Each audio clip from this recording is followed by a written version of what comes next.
Hey everybody, welcome back to part 3 of the Georgia Senate hearings on fraud. Right here, we've got ourselves an expert on pattern recognition with a matching goal. I have no arms. I'm trying to show you guys my pocket square and my tie, and I have no arms right now, so I can't do it. Welcome to the live stream, everybody. This is what we do. We chat truth to power. Welcome back. This is our third broadcast of the day. I've had to split the broadcast up for personal reasons. I've actually had things to do, you know, like in the before times.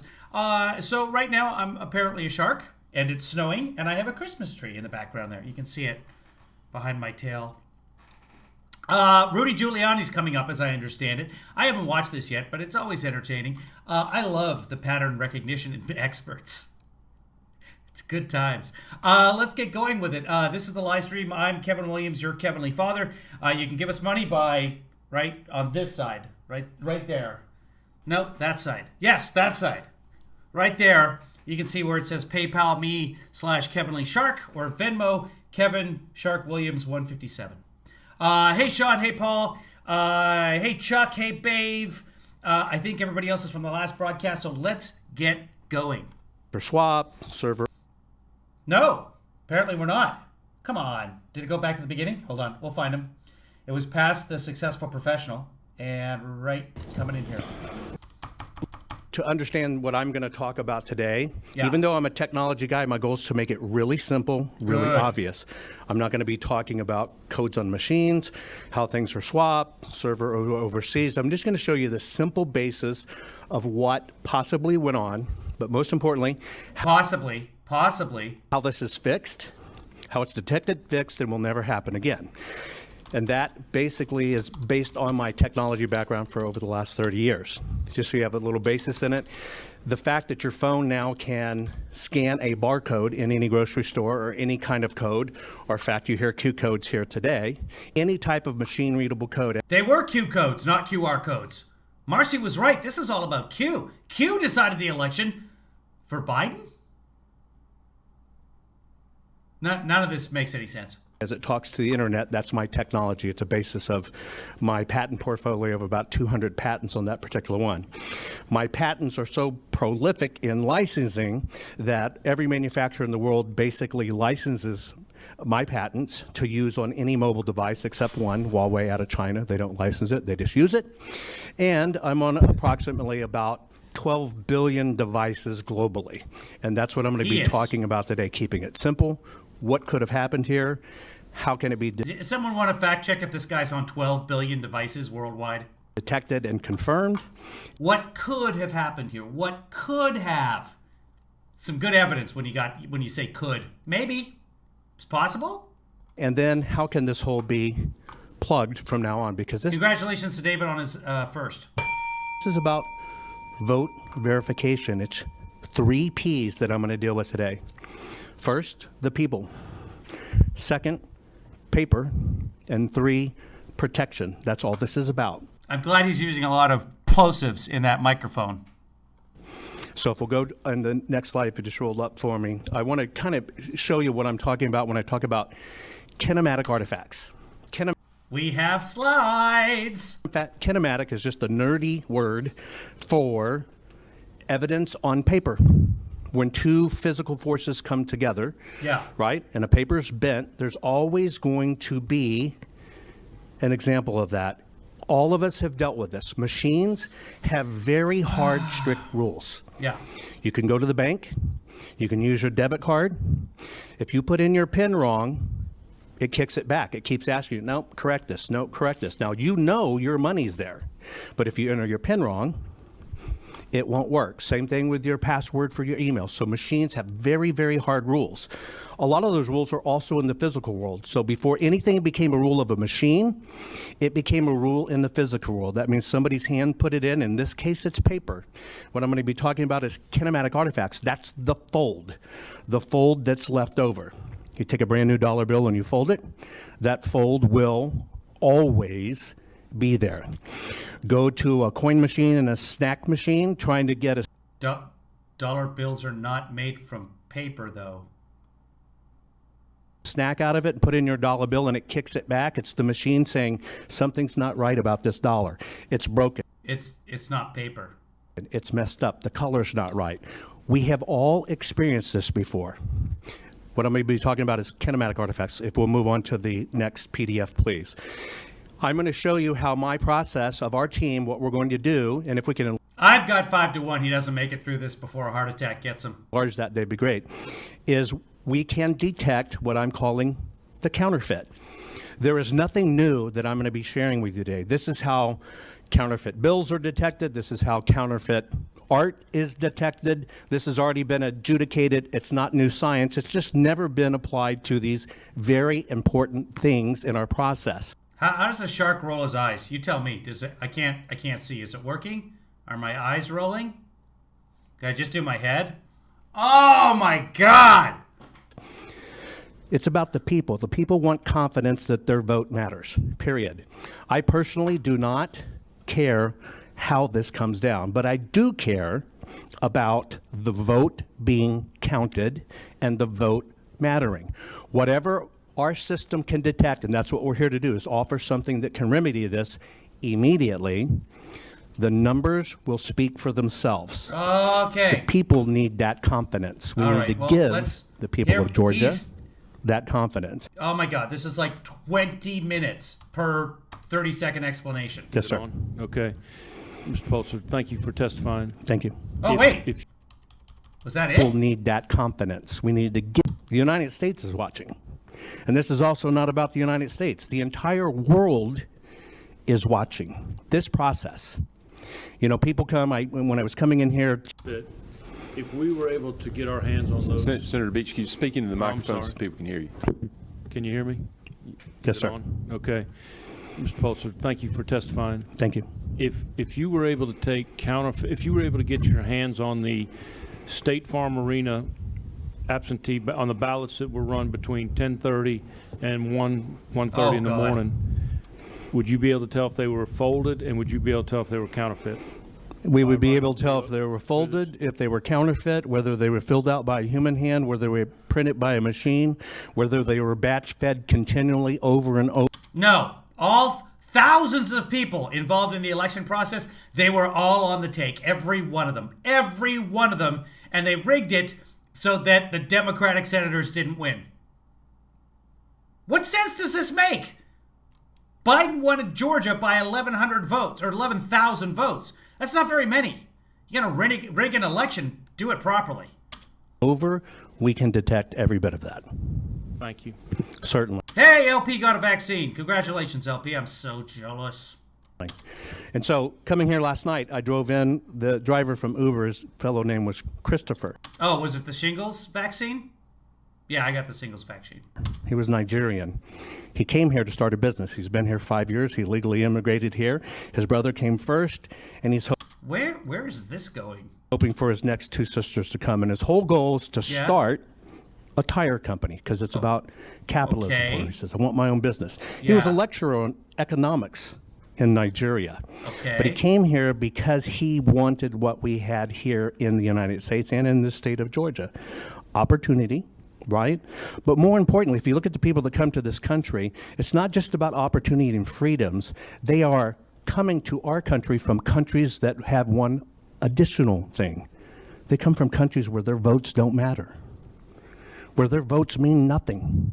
And they know here in the United States what we're supposed to stand for is votes. And so we will keep going to the Supreme Court until we disenfranchise 20 million Americans so that their votes don't matter. Matter. Your voice, one voice matter. And so that little bitty piece of paper that we're all talking about here at the ballot, it got chosen too. It was a generic piece of paper, and one day it comes out in a system, it's a ballot. However, when that ballot is filled in by a voter, it becomes a historical artifact. It is what changes that very simple piece of paper into something that can change or guide a nation. And so we have to look at these artifacts. We have to look at this documentation of what the one God! person expressed Weren't you going to tell us something that could have happened? and their intent. And so we're getting confused in machines. Let's just talk about that piece of paper because it's about voter intent. And if there are problems, if there are issues in machines, if there are counterfeits, Yeah. everybody wants them detected because at the core of this is each vote must count. Right, Let me show you right. what a kinematic artifact is.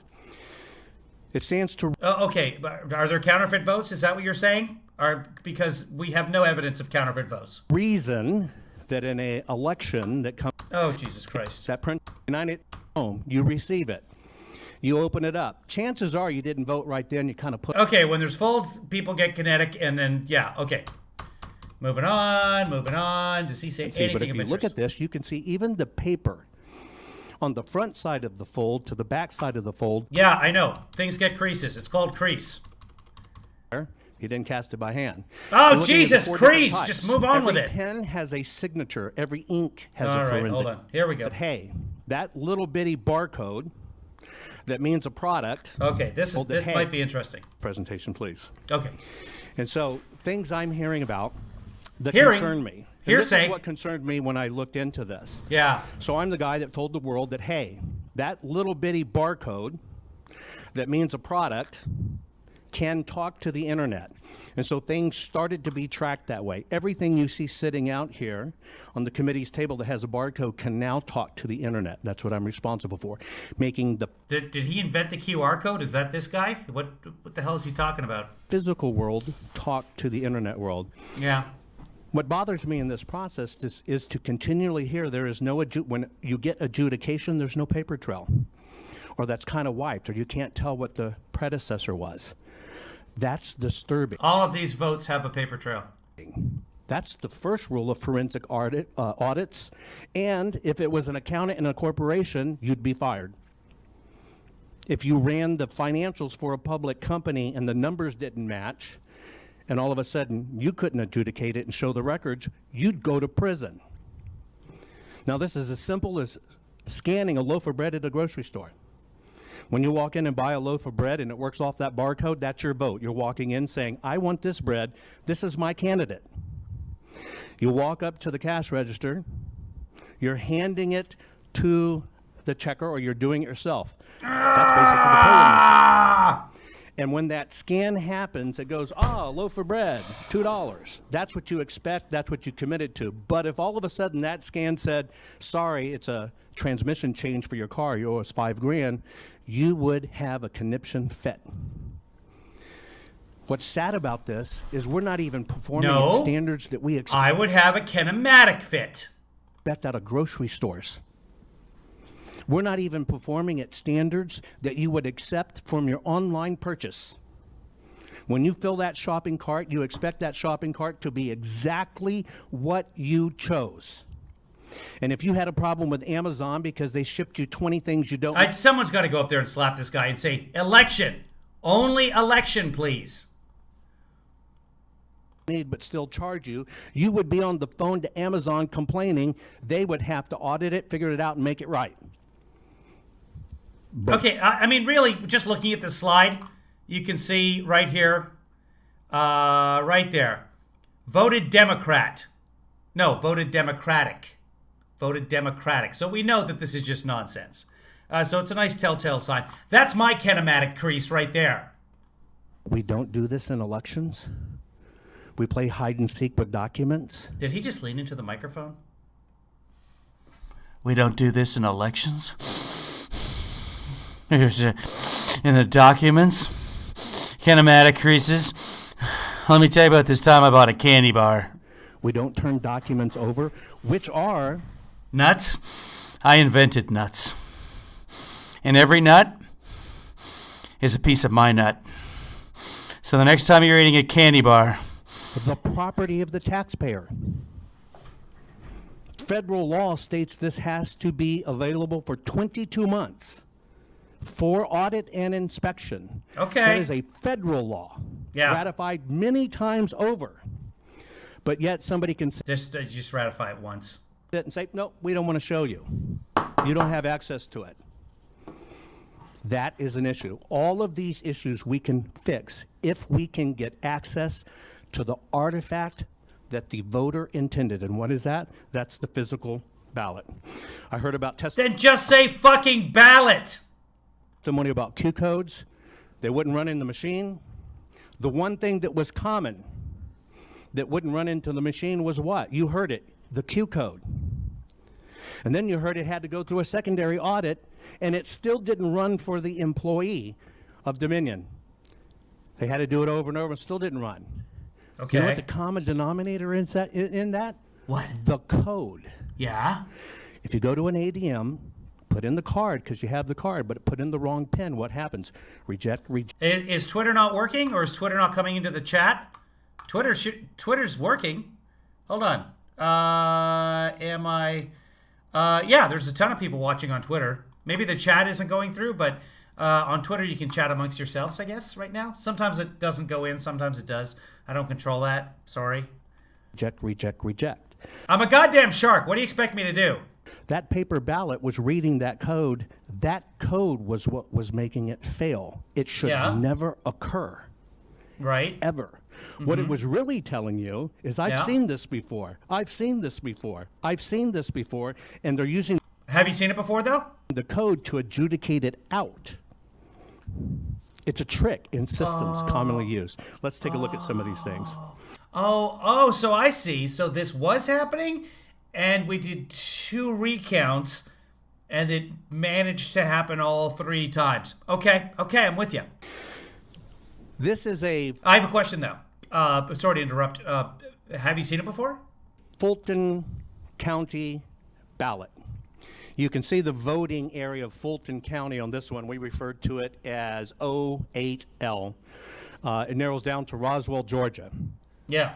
These are physical ballots. You know, Yeah. people got extra ballots. Some Yeah, I people got did. 5 ballots. Some people got 10 ballots. Tremendous amount of Texans got Georgia ballot. Well, that's why they have to flush the toilet 10 times. All kinds of interesting things happen. Right? Yeah. If you ever lived Interesting. in Georgia, even people that moved away 10, 11, 12 years ago, they got ballots to vote in Georgia. Interesting. So here you're looking at a ballot Yeah. in Fulton County. Yeah.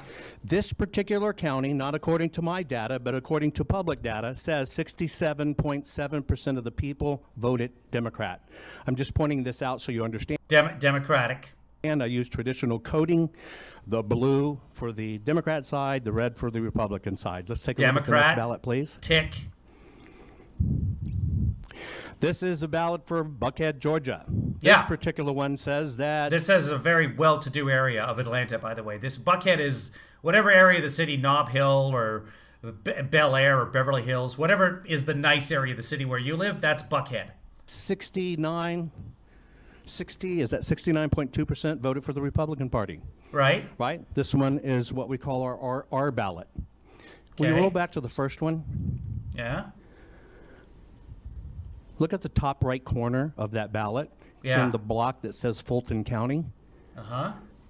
Now go Here? to the next ballot. Look at the top right corner right there that says Here? Roswell or Buckhead. Why is there not a tracking code in that ballot? What? That's the code that makes it cross-check. What? Where's it say? It doesn't say Buckhead on there. Does it say Buckhead? It doesn't say Buckhead. What the hell is he talking about? To the signature. Why is it absent? There are a lot of these inconsistencies in these ballots. Because we have secret ballots in this country. It can't be traced to the signature. Did he seriously just ask that? And they run along party lines. Next slide, please. So here's the sample. Yes, sir, you have a question? Help me understand something. Can you go back up just a little bit?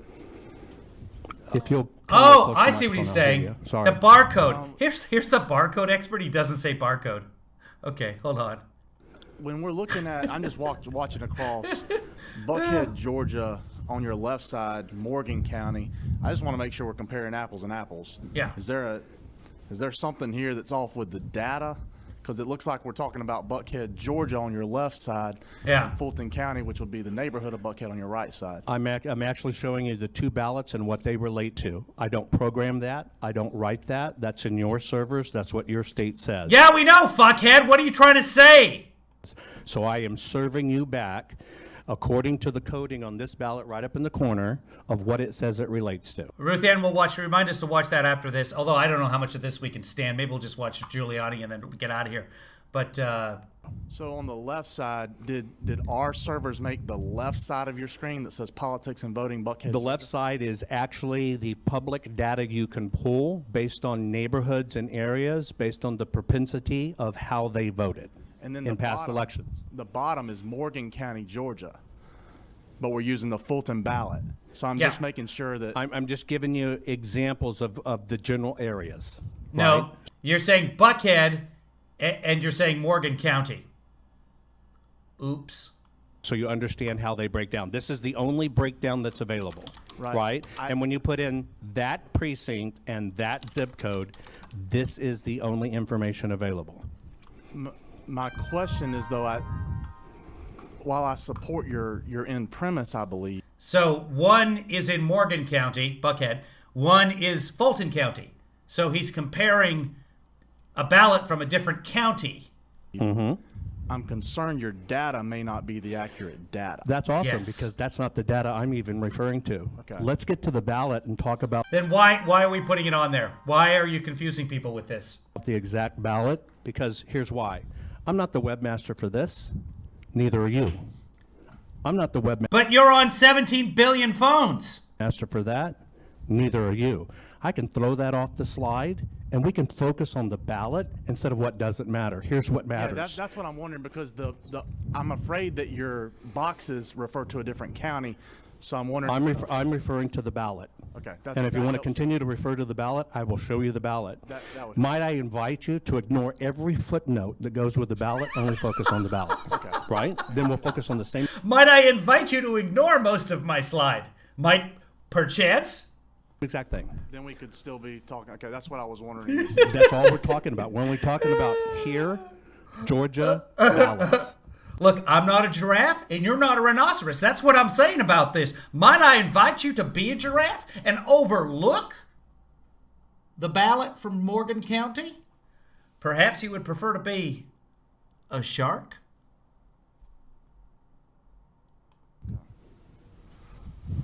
So if you look at this ballot here, Oh, okay. you can confirm on your own what district Yeah. that comes from. You can see it right underneath there, right? Right underneath where? What the fuck are you saying? This guy is a pattern recognition expert and he can't tell us how to look at a slide? If you say right underneath there, where? Yonder?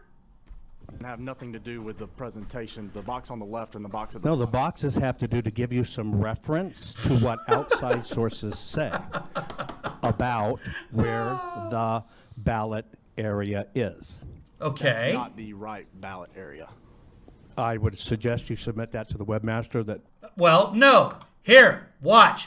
This says Fulton County. Does this this for the says, state? I- okay, this says Morgan County. See? So I don't know why we're submitting anything to the webmaster when this says Fulton County. Doesn't say Buckhead on here anywhere. This says Morgan County. So anyway, does anybody know the webmaster? Is he the gatekeeper? Are you the keymaster?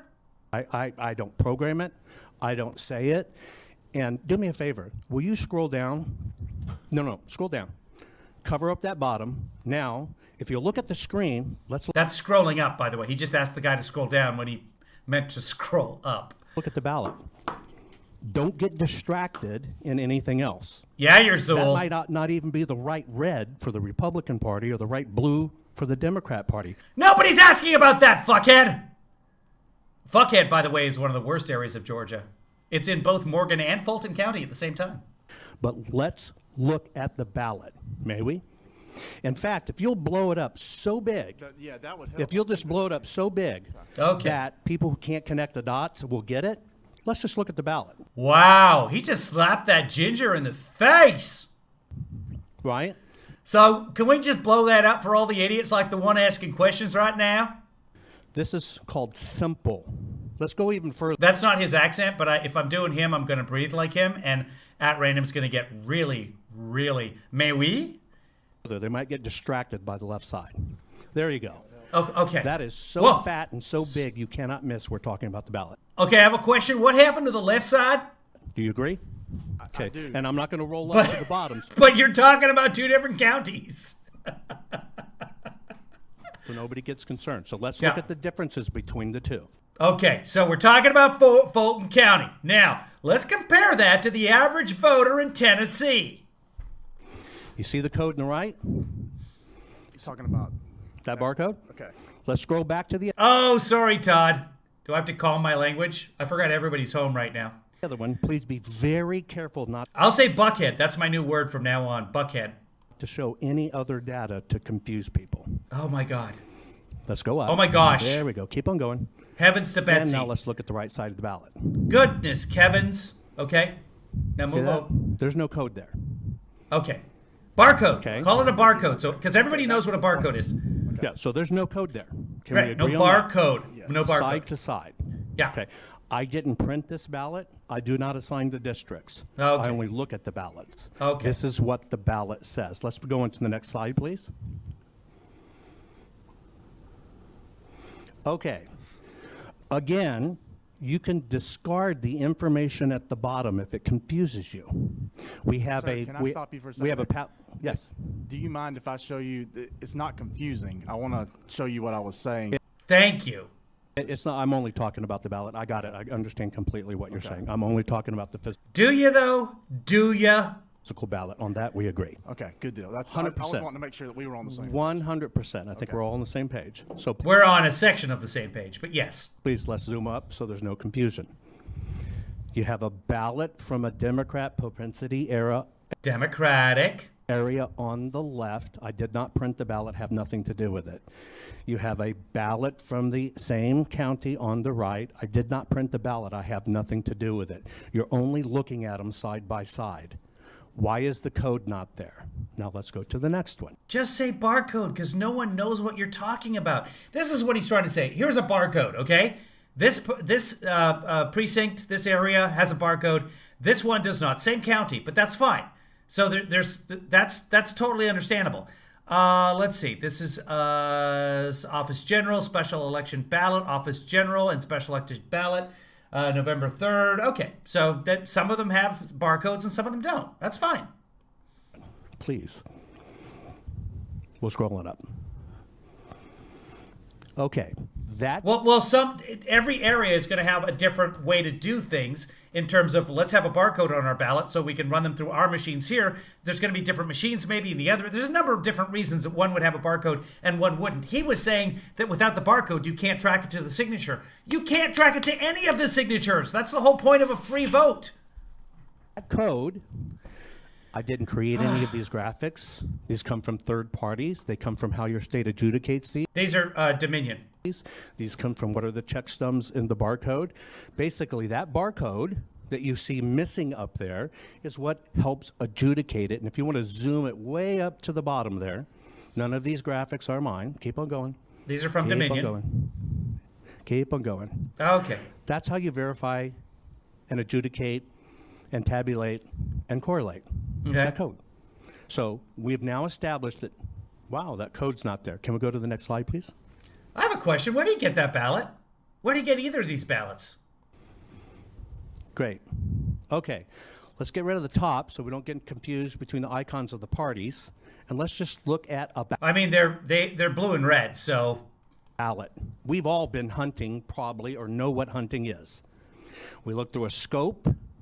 There's a oh my God! Don't tell us about buying bread with your gun again. crosshair in the center. All right. The target not lined up. You're going to miss whatever your target is. I have questions about these targets. I have simple questions and forensics. Why is I'm looking at the targets. They look fine. the separate code in it than the one on the right? These are actually coded to where they come from. Why should you be able to look at a ballot and know whether it came from a Republican area or a Democratic area? This concerns me. I don't think you should be able to know. Can Well, any area can be Republican or Democrat. Tick. we look on to the next one, please? Oh my God, this So guy. let's use this target here. Yeah. We'll use top Again, this guy's a pattern recognition expert. pass first. Senator Rep Yeah. had a question while you're there. Did I see that? Sure. I just have a quick question. I Can you was speak in the microphone? I'm sorry, I'm unable to hear I'm you. sorry, I was just wondering if the scanners won't show creases because the images are usually of a very low quality.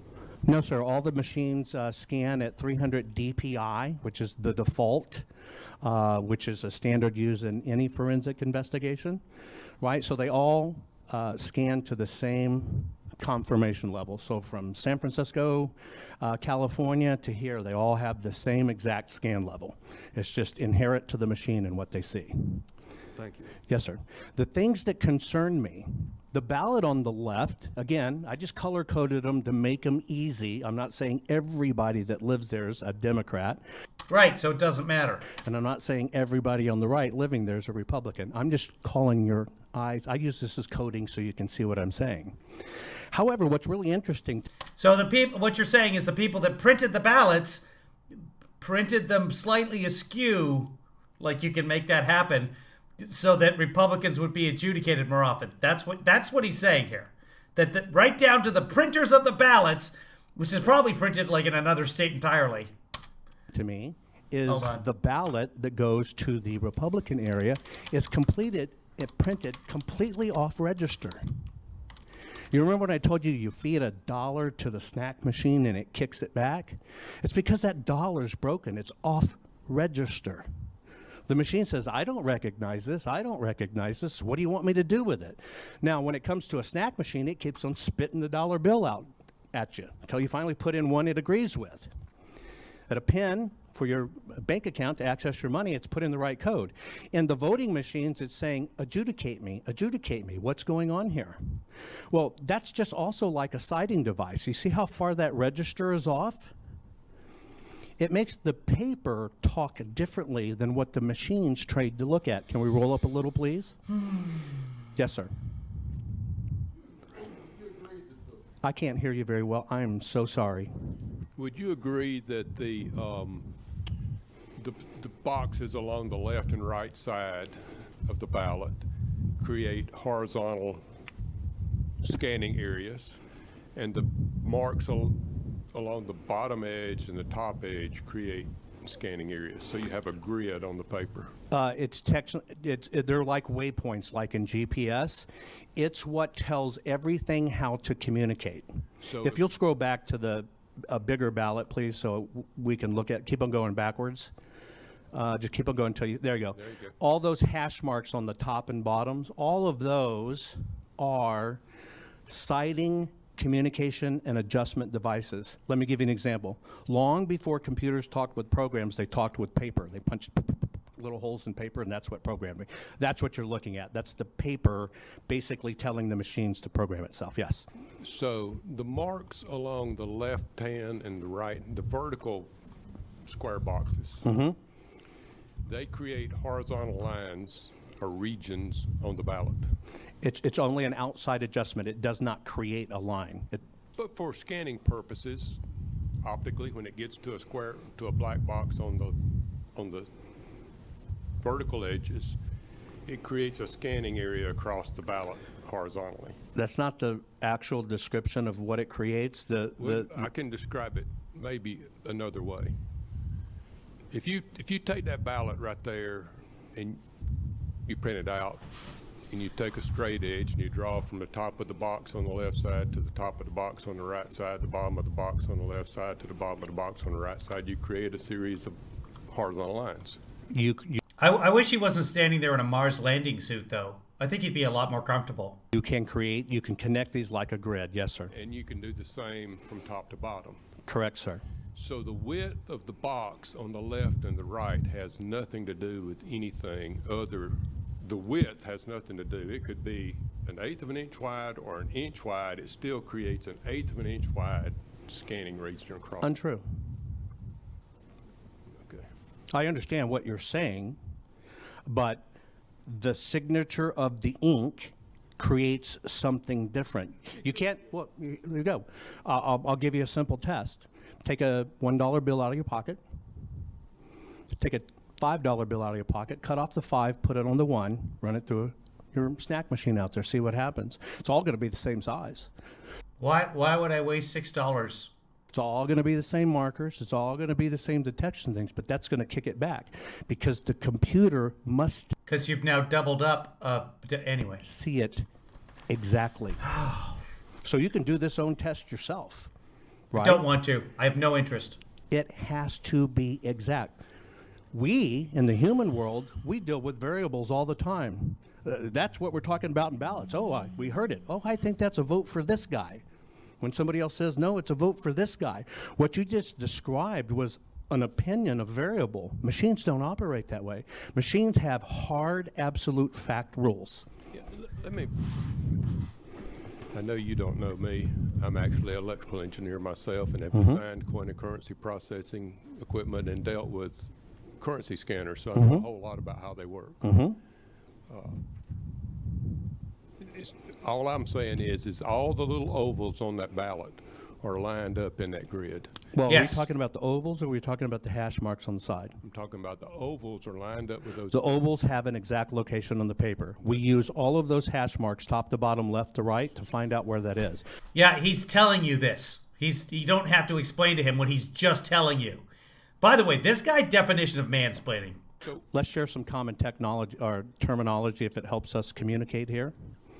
That's right. No, he is very Kevin Pollak. Kevin Pollak would master this guy. Number one, regardless to the machine, I don't care about the machine. I don't want to run another ballot through a machine. That's why we're here. So I do not care about how the machine reads it and what you're doing. I care about getting to the physical ballot. So in our world of what we're doing, which you'll understand this as a mechanical engineer, I've now said, I don't care about the machine. So now all those rules went right out the door. What I'm talking about is that But you just spent 20 minutes telling us that machines have hard and fast rules. piece of paper. What we do is we use those hash marks for something different. And those hash marks for something different are basically what we do when we look at the ballot. So this is the arena with no regard to what it was to do in the machine. We call it the stadium, the arena. Then when you go to the presidential area, we call that the football field. That one happens to be the Super Bowl field, I think we can agree. And you have other ones that are the state and college and local levels. This guy just has the worst analogies. And then all of them have a game ball in play. Yeah. I have no regard for the smoke and mirrors of how the machines work, the hidden stuff in the code, or how this machine's supposed to be programmed. If the machine worked according to programming, none of us would be standing here. We're here because something broke. Why? Would it have killed us all? I don't get where he's going with this. And so I'm saying, I don't care about the machine. I don't even Yeah. care about the code that was written in the machine.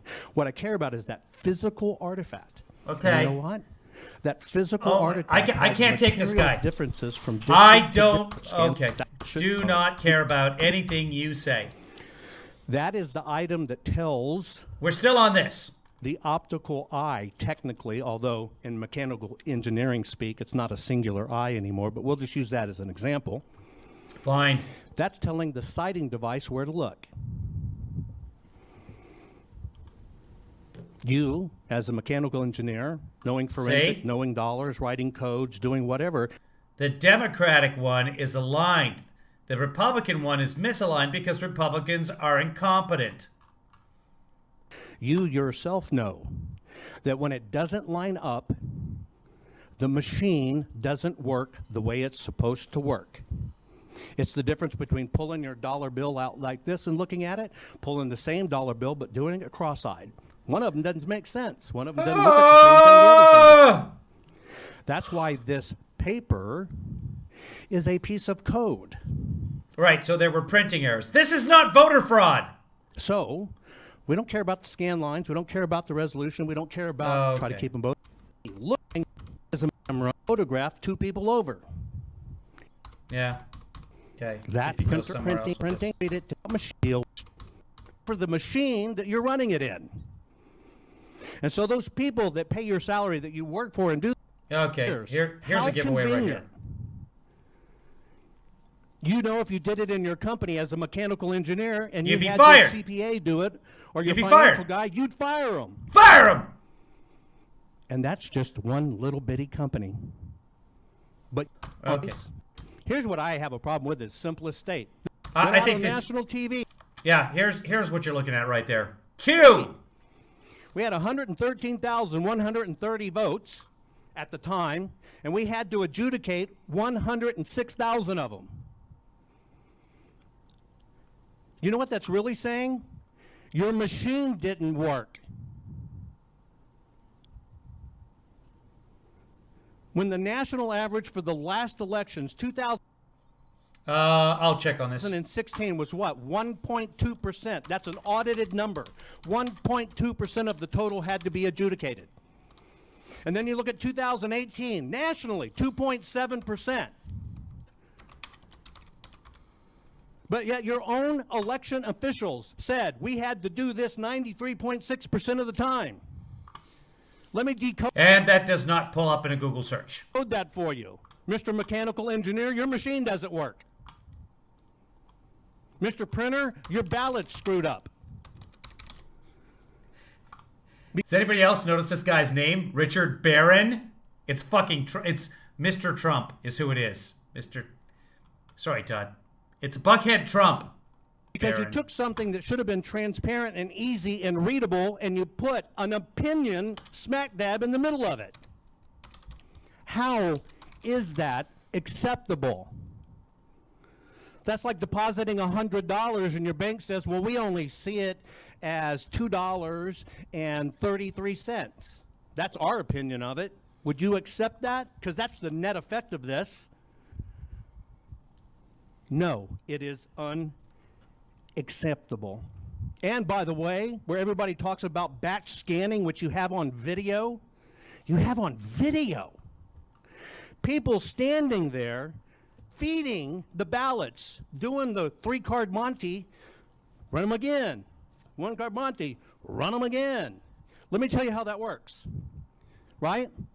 You don't go to the bank and deposit $1,000 and say, hand it back. Let me run the same $1,000 through, and now you got a $2,000 net deposit. And you don't say, hand that $1,000 back, let me run it again, and now I got a $3,000 net deposit. We also don't take our $600 stimulus check and feed it to a Dominion machine because we get $187,000 back. Yes, please. Unacceptable. Now, you might be able to accept. We will tell you, have we seen this number before? It's simple. I was an audit monitor. And we will give you the answers you seek. Thank you. We'll What? put it in the way for the state. By the way, for the state of Georgia, we'll do this for the people. We'll do it absolutely for free. The moment you let us do it, we'll put it in the system and we will give you the answers you seek. Thank you. Thank you. Thank you. It really sounds like more of a threat than anything else. They're getting my presentation up. Let me just say, if we were kind of running behind, so I need for you to kind of, I know you're going to do quick. Well, you've heard me before. You know how fast I am. That's right. So, and I do want to address Senator Beach's question. We do have a motion to compel Fulton County right now to produce those ballots, but I'll get to that at the end. My name is Garland Favorito. I'm a career IT professional, over 40 years of information technology experience. I co-founded the nonpartisan Voter GA, Voters Organized for Trusted Election Results. 16 years ago, we've been leading the election integrity effort here in Georgia ever since. I wanted to take about 30 seconds to tell you how we got here, just to remind you. Last year, the U.S. District Court banned the old DBO DRE system as unconstitutional because it lacked verifiability, auditability, and recount capability. That is exactly what I told the Assistant Secretary and the system evaluators in 2002, 17 years earlier. That ruling last year overturned the Georgia Supreme Court ruling against us in 2000. Okay, I think I figured out what Dick Barron was talking about here with that quote that we adjudicated 93 point whatever % of the ballots.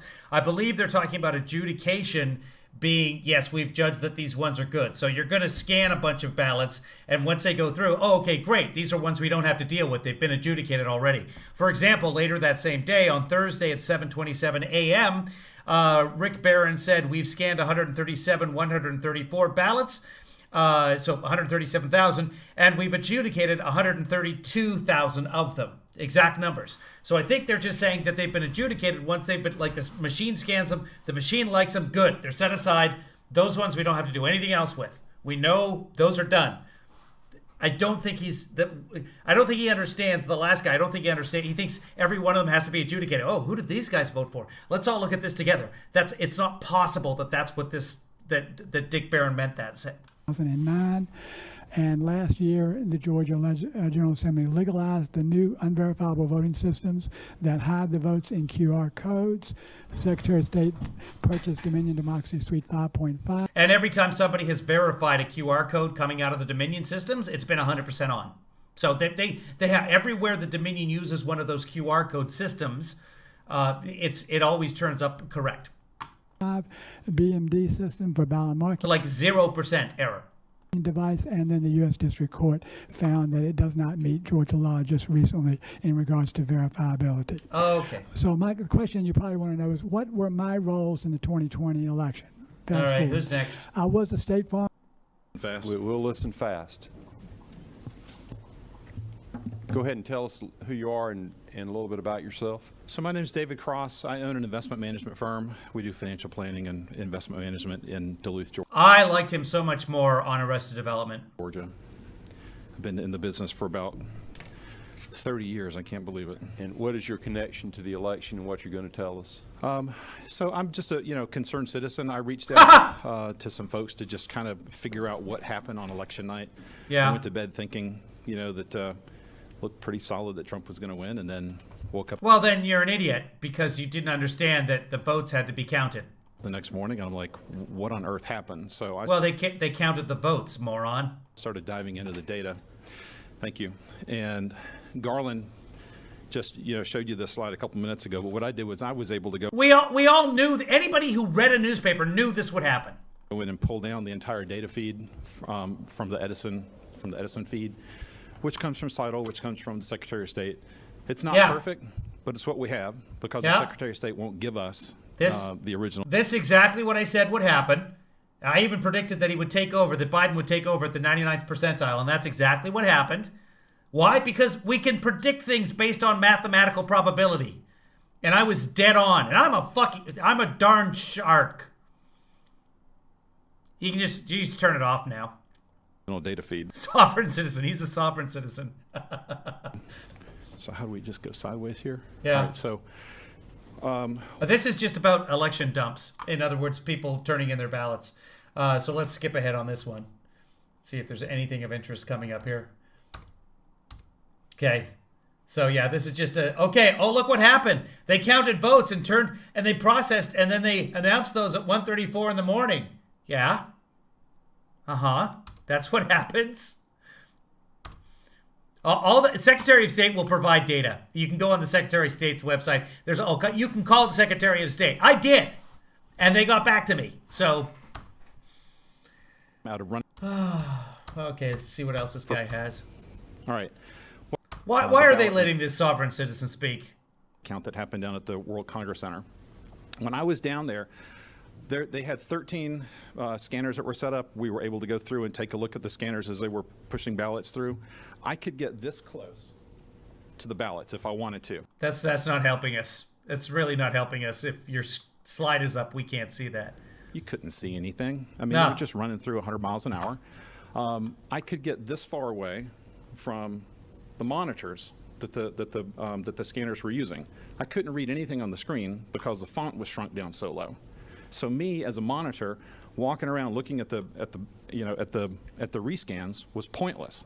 Right. So another part of the area You're not supposed to be able to see how people are voting. That's not how monitoring works. they had they call them ballot totes. All right, it's a black suitcase with a Right. locking mechanism to it. Yes. I went through and looked at. They had several hundred of these black suitcases lined up, and I'm walking through the different lines of them, and I see that there are these 9 that don't have secure tabs on them. Uh-huh. No red tab. I walk back over and tell a couple of my other friends that are over there that are witnesses, and they said, David, that's not possible. Every single one of those has got a red locking tab on it. So I took them back over, and as I approached one of the bags, Oh my God. Okay. Moving on from this. Let's see. Okay. So there's your suitcases right there. So it's missing a red tab. It should have a red tab. It's also possible that those votes had been taken out of there already, but okay. Okay. In fact, this one doesn't. This one has yellow on it there. This one, we can't see any yellow. But he's done well. Oh, see? There's something going on right here. Actually, I want to hear what this is. right there, there's There's no locking mechanism on it at all. Yeah. And there's a close-up of the actual identifier, of the tag identifier. Oh, okay. This is not supposed to happen. This is not anything. When I looked at the bags, there could have been anywhere from 0 ballots inside that bag, which was unlikely since so many people were voting absentee, because this is where the absentee ballots were kept. Okay. The largest number I saw in any one bag was 3,411. If you take the average between 0 and 3,400, you get 1,700. Multiply that times 9, you get 15,200 ballots, Okay. potentially, Yeah. that are unaccounted for, no chain of custody. Uh-huh. 15,000 ballots is enough to throw Fulton County. Do we have somebody from the elections there? Because that would be the move that you'd want right there. Do we have somebody from Fulton County elections that can explain, and by the way, this has been investigated by the Secretary of State. Everything in Fulton County has been looked at very carefully by the chief investigator, and they have no problem with it. The Fulton County Board of Electors It's been all 50 states have certified their votes. elections met. 2 of the board members voted So again, just because you don't understand what's going on doesn't mean there's fraud. not to certify. Okay. There was a story that was done by the press. She just took my statement. There's the press, the NTD News Today. That is the right-wing channel that broadcasts. It's like a Newsmax, basically. They're big on YouTube. Sometimes we watch them, but that's a right-wing channel. Put it up online. Now what I want to get to is, how does this happen and why is this relevant? This gentleman, Bernard Talmadge, owns a company called the Operations Group, Ardley Group, and we also think Block by Block.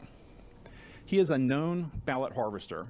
Okay, but this is in Pennsylvania. But this ballot harvester was confirmed active in Georgia in 2018. So you can't see that. Here, let's see if I can. You don't even get. Anyway, down here, this is what it says. This ballot harvester was confirmed active in Georgia in 2018. Great. Okay, let's just skip this guy entirely. It's funny, but who's this now? Let's jump ahead to here.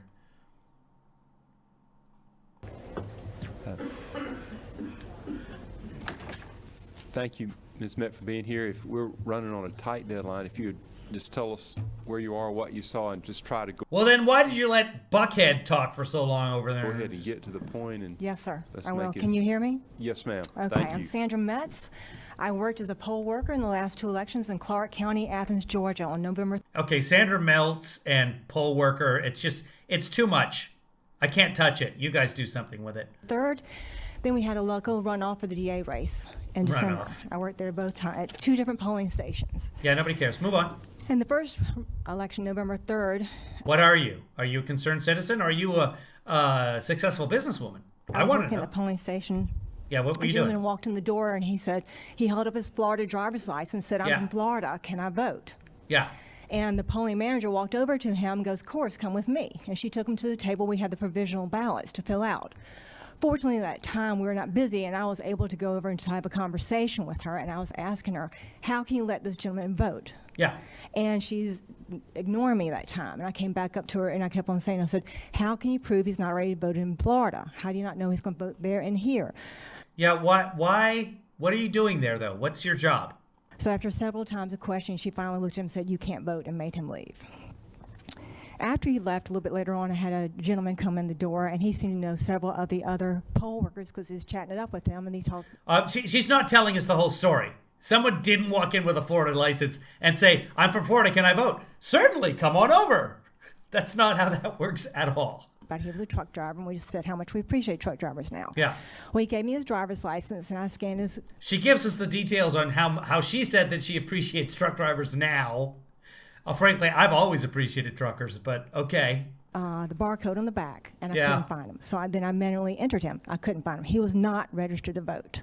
Okay. So the manager took him outside and was calling downtown on the phone. 20 minutes later, she walks back in the door. She hands me his driver's license. I scan it in. He's suddenly registered to vote and is allowed to vote. Right. Now she's got the woman that she's talking to on downtown on the speakerphone. Yeah. And she goes, hey, such and such says she needs a big Christmas present. He goes, oh, yeah, I'll get you a flat screen TV.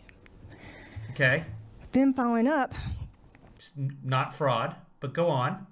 after that, I had a woman walk in the door. She handed me her driver's license. Once again, Yeah. I put it on the polling pad, scanned the barcode.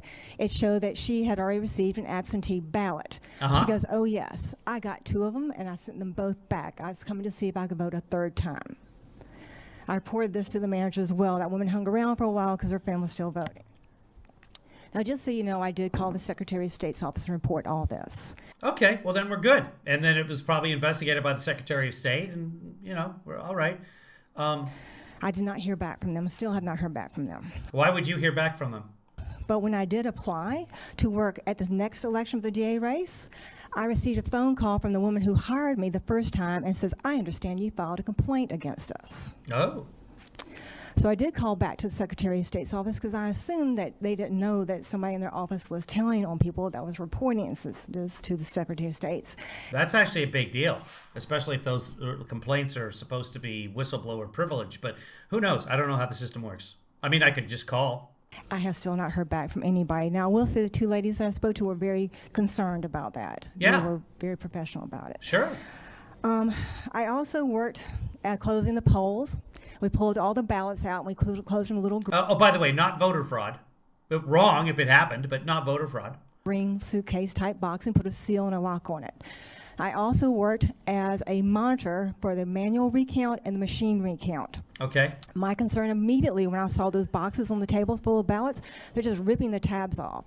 Now, you guys, when they put the locks on there, they record the number on the lock on a piece of paper. There is a paperwork trail for this, but nobody's looking at it. They're just ripping off the tabs and throwing them away. There's also a receipt that the scanning machine prints off to tell you the total of ballots in the machine that night that's supposed to be with the ballots. None of those were present when I was, what little bit I could see. I could not see anything. So I was concerned about that. Well, then I'm standing in the middle of the room, not allowed to get close, but some of the ladies had an issue at a table. There were 12 ballots short. And I said, do you want me to get somebody for you? And they said, yes. So I had to walk to the doorway back room and yell back there and say, they need somebody out here at this table. So they came back and they said, well, we're short 12 ballots. So the woman that came out the back then leaves the room and returns with 12 ballots and hands them 12 ballots that were not in the case when it was originally opened. So then I worked at the second election. One commonality I found in both elections where people were coming in and they had voted by absent, or they had their absentee ballot and they turned it in, or they said they didn't want to vote by absentee ballot. Well, we had a lot of people come in both elections that said that when I scanned their driver's license, the barcode read it, and they came up saying they'd already voted by absentee ballot. And when I said that to them, they're like, I did not vote by absentee ballot. I never applied for an absentee ballot. And I had several people very distressed about that. Then they had to sign an affidavit saying they didn't want the absentee ballot to count. They wanted to vote their vote they cast in person to count. Well, they were upset because there's nowhere in the affidavit to write, I never asked for one. So there's no trail for data for them to follow to see how many people never requested for the absentee ballot that was sent to somebody. So recently, right before the Senate race, before the cutoff for registering new voters. Again, this is poor training because they could have looked in the system and they would have been able to tell by just that person putting in their information to the online Georgia voting system whether or not they actually did receive an absentee ballot. It could just be a clerical error. It could be a computer glitch. But at that point, that's something that you would follow up on. But I don't know why she wouldn't find out about this, why the voters wouldn't know. If I was standing there, I'd say, hey, you should just sign in on your phone and you'll be able to tell, your birth date, right? And then you'll be able to tell, I got an absentee. How did I get an absentee ballot? They're not supposed to get absentee ballots. And if they did, again, going back to Grace, the young lady with no last name, apparently someone voted in her name. Did we ever get to the bottom of that? Voters for Georgia. I noticed a bunch of people in a parking lot outside Ollie's and outside a laundromat with a clipboard with getting people to register to vote. And I don't know if you guys have ever looked close at our voter registration form, but you have things like this on there besides your birth date and your address, but your social security number and your driver's license number. Okay. So what they could possibly do is if I had you fill this out, I could take this home, take a blank one of these and fill it out in my own handwriting, then I could actually apply for an absentee ballot with this information and have it sent to wherever I wanted it to go without you knowing it. Okay, so you're telling people how to commit voter fraud. Good, keep going. So that's a couple of my big things that went there. So I did go to the Secretary of State's office when I was researching this, wondering how many absentee ballots were sent. And I didn't even look at the Georgia ones because a lot of people do own property in Clark County that don't live in Clark County, Georgia. I was interested in the ones that did not live in the state of Georgia that had applied for absentee ballots. 585 individuals have requested absentee ballots that live outside of the state of Georgia. So I just wanted to bring that to your attention today. Thank you for your time. Thank you so much. I wanted to make a statement real quick on behalf of Senator Parent. There was a photo that looked like her, but that is not Senator Parent in that photograph. And so I just wanted to make that clear to her, and I've received that statement, and really that photograph should not have been up there. So now I needed to call Sally Grubbs and Susan Knox. I'll get her next. Yeah. I didn't even see the Senator Parent. Hold on, let's go back and see if we can find it there. Who's that? Never lived in Georgia. So the next obvious question is, well, who the hell is Doug Stafford? That's from the Concerned Citizen. He's Okay, the chief let's move on strategist here. for Rand Paul. Now I needed to call Sally Grubbs and Susan Knox. Grubbs. Both of them? Next.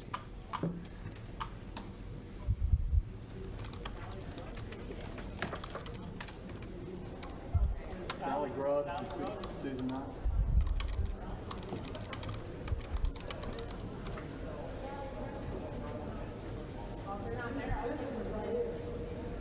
Okay. If not, we'll go with Debbie Fisher. Is Debbie Fisher back? Debbie Fisher is right. Ms. Fisher, if you'd come to the podium, please. Okay, all right, great, thank you. Ms. Fisher, thank you for being here. If you just quickly tell us where you're from, and we're running on a tight deadline, if you could just go ahead and get to the essence of what you want this I committee to know. will be very prompt. Thank you. I'm Debbie Fisher. I'm from Cobb County, Georgia. To give you a little background, I was part of the voter review panel during the general election. I've also been a monitor A verb? during the recount. All right. Go ahead. What are you going to tell us? Absentee I was on the voter review panel, Yeah, and I you said that. reviewed in one day 298 military ballots. Ah, it is a Fisher. Good call, Schlotta. Schulte. I noticed several things that were greatly disturbing. Okay. I noticed that they were very neatly filled out. Not that Uh-huh. I don't expect the military to be able to color in between the lines, but they were inordinately perfect bubbles. Okay. I also noticed that there were no stray marks, there were no X's, there were no check marks. They were all perfectly filled out. Yeah, because it was someone filling out something that the military had faxed in or emailed in, because a lot of the military vote that way, rather than sending in ballots. It's a lot of the military votes are faxed, and then someone in the office sits there and fills everything in, and usually those are going to be people who know how to fill out a fucking ballot! Sorry. Okay, so we're going to move on from her. On the original ballots, as we were going through them, it appeared She was not prompt. Okay. She spoke for like 20 minutes. That's my name, Speculation Shark. Speculation Shark, do do do do do do. Speculation Shark, do do do do do do. Speculation Shark.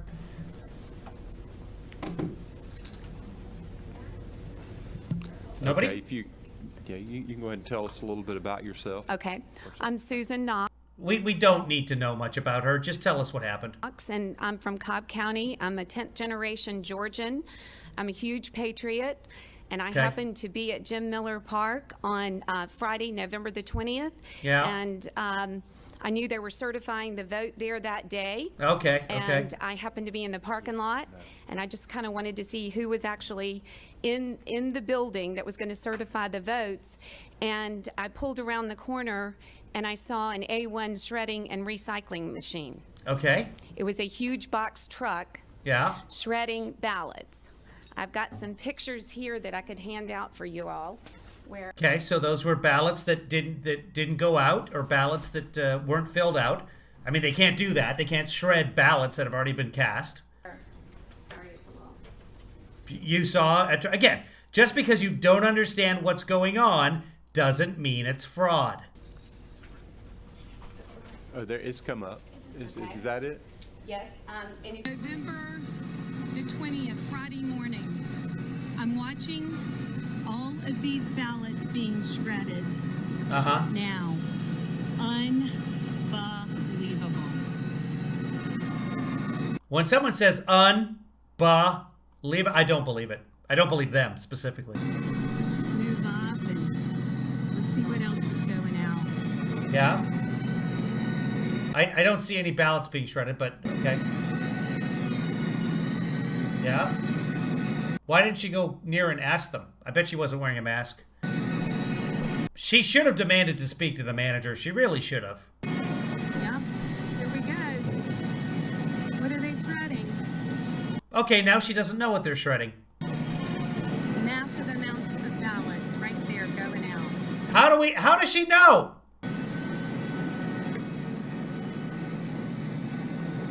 Okay. There's a guy from A-Run Shredding, and he was shredding things. What building is that? Jim Miller Park. Is that the building where ballots stored in that building? Yes, Is that sir. where the voting was Yes, occurring? right outside where they. Okay, well, I don't know what date.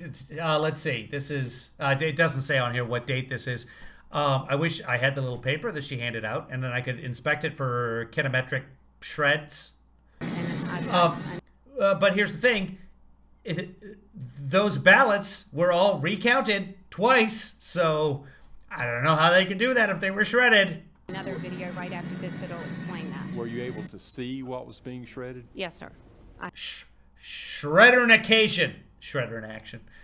have pictures, and you'll see now. Okay. It's okay. the good. next one, please. Yeah. This Yeah. is Susan Knox. I am in Cobb County. It's actually, Jim it Miller. says Okay. She's in Cobb County. trash can. There's two on the bottom that they put together Friday for me. morning, November 20th. Here is a Okay, so they were still counting ballots after November 20th, so It says trash can. There they are. okay. What happened? Okay. This is, it says Alabama absentee ballot. Maybe Atlanta? Maybe AL stands for Atlanta? It says shred on that box right there. And according to Okay. Janine Eveler, in a statement she made, there was absolutely nothing that was shredded that shouldn't have been. There were Okay. no ballots, and she made a statement. A1 Shredding and Recycling put a statement out on Saturday, November 21st, stating they were a family-owned business and that they did not mean to get in the mix of this, and that I think they had gone to the FBI or the GBI because there had been so much backlash after my videos went viral. That you're in that trash can, those were ballots. Yes, sir. I'd love to give you a close-up picture. You can pass these around. How about showing us? Do you know who paid A1 Shredding? I do not. But when Janine Eveler came out and said there was absolutely Okay, here's the official statement. The shredding company routinely responds to election departments following an election to help dispose of non-relevant materials that cannot be easily disposed of. This company did work for the J.R. Miller Event Center early on Friday, November, blah, blah, blah, to help dispose of the following items. Mailing labels with voter info that are incorrect or if we've printed too many. Copies of apps printed from on base if we're looking for something. The originals are filed for evidence. Copies of outdated or changed procedures. Regular or third-party envelopes with voter info on them. Reports when we were finished doing check the apps list. Sticky notes. White privacy envelopes after the election is certified. Printouts of old emails. Duplicates of faxed applications. There were a tub or two of applications we had copied for the December election and labels that we put in the shredder when the elections were combined and moved to January 5th. So those are ballots that nobody could ever use because they were originally set for a December election, which was then moved to January 5th. Okay? They were going to have a separate election in December, but because the 2 senators didn't get elected, they said, let's save a lot of people time and money and move everything to January 5th. So there was no December election. Those were December ballots. Oh, God, people. That took me, what, 8 seconds, guys? Nothing that should not have been shredded. I would just like to ask her under oath what I saw shredded. And Just December ballots. I just told you. And I'm not under oath, but I'm underwater. That's a shark joke. and Sally Grubbs is coming up. Do you get it? Is that random in here? Because I usually have to explain joke. Yeah, she is. Yeah, feeling like a fool. Yeah, I understand. I see. I'm a shark. I'm underwater. See, under oath, underwater. It's really not even that funny. But So at random, if you got more questions, I don't want you to feel like a fool at random. Just ask, and then I will all stop. We'll stop everything down, and we'll explain what I'm trying to say. Up after me, and she came to Jim Miller Park, and it was the perfect line at that point in time at random, and I appreciate that. That's what you call kismet, pulled in because she heard, or in my case, kevmet. They were shredding ballots. She went straight up to the truck, almost blocked him in. He started pulling out. I called 911 twice. I don't want to hear about anybody pulling out, but honestly, it's better not to reproduce when you're you. They did not come to Jim Miller Park. I called them. I have the recordings. If y'all wanted to listen to the recordings, I'm begging them to send a police or a sheriff, because I said, what is more important? That our presidential election, and they're shredding ballots at Jim Miller Park. Yeah, those aren't the ballots from the election, sweetie. Never showed up. Mr. Chairman, I would just say that this should be very easy. If we're supposed to hold ballots for 22 months and we know X amount was voted on in Cobb County with absentee ballots, they should be able to produce that amount if they can. This is today. This is today. These people are there today. I Googled this in 8 seconds. Why is nobody in that room? Oh, you know what? Those were December ballots, everybody. So we're good? Yeah? Okay, thanks for your time. Go home. Can't, and it comes up mine. She's so happy. This is gonna go viral. She's gonna get so many hits. 30,000, then 30,000 ballots were shredded. I mean, it should be very, very easy to right. Find that information. Oh, by the way, those ballots that were shredded, they were then counted. No, because those weren't ballots from November. Senator. Thank you for being here. Did you report it to the Secretary of State's office? Sir, I reported it to anybody and everybody that would listen to me. Did you get a response from the No. Secretary of State's office? No. Okay. Pretty common thing. Sir? It's pretty common. Senator Rhett? Yes, ma'am. Usually ballots. She got an official response from the Cobb County Board of Elections. I'm looking at it right now. That's what I read off. Are under court seal for 2 years.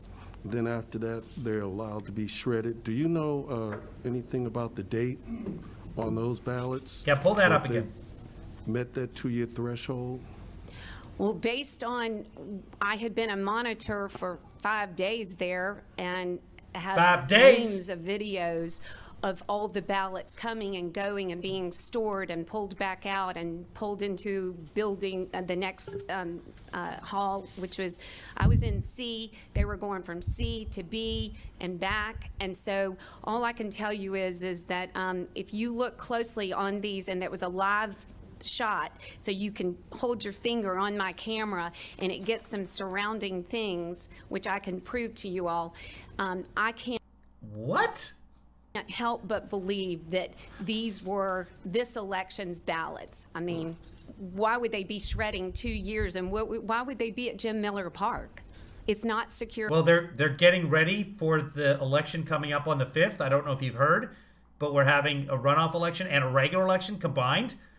I mean, it says that in the statement. That's why it says people were there. It explains it to you. I can't believe you got this viral video and then didn't read the actual answer to your questions. And it's not even a government facility, I don't believe.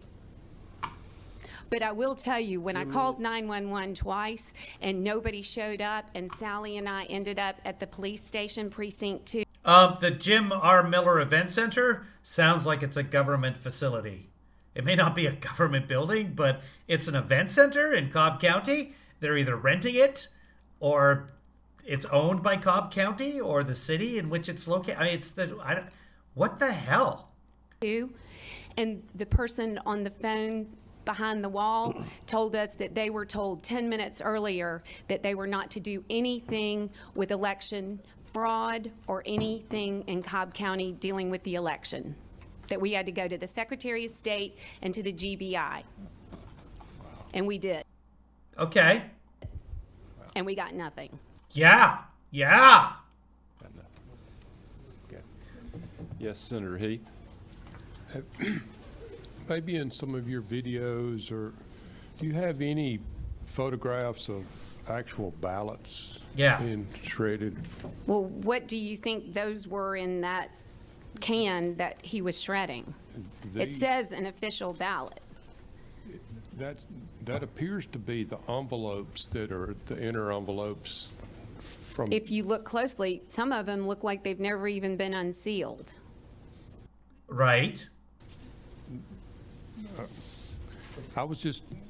She's so Melissa Carone in better clothing. I was trying to find ballots in the picture, and I don't see ballots, and I was hoping You don't. Could you bring that back up? I can show you in that trash can very closely. It says.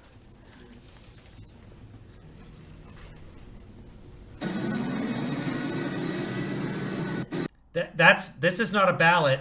This is not a ballot. A ballot. So this is an envelope for a ballot or something else. But the ballots, remember, have all these hash marks around the side so that the computers can read them. I didn't make the ballot. You didn't make the ballot. This is also not a ballot. Lousy with virginity. Right there, and I can tell you because I was there with my phone. And there's a Trash can ballot. Da-na-na-na. picture with a plastic bag that says, Yeah, this picture. yes, sir. Look, I'm not trying to discredit your. I love him because he's an engineer. So he actually, like, he might be Republican. Fine. They're Republican engineers. But I can tell you, engineers, just the way that they think, because my dad's an engineer.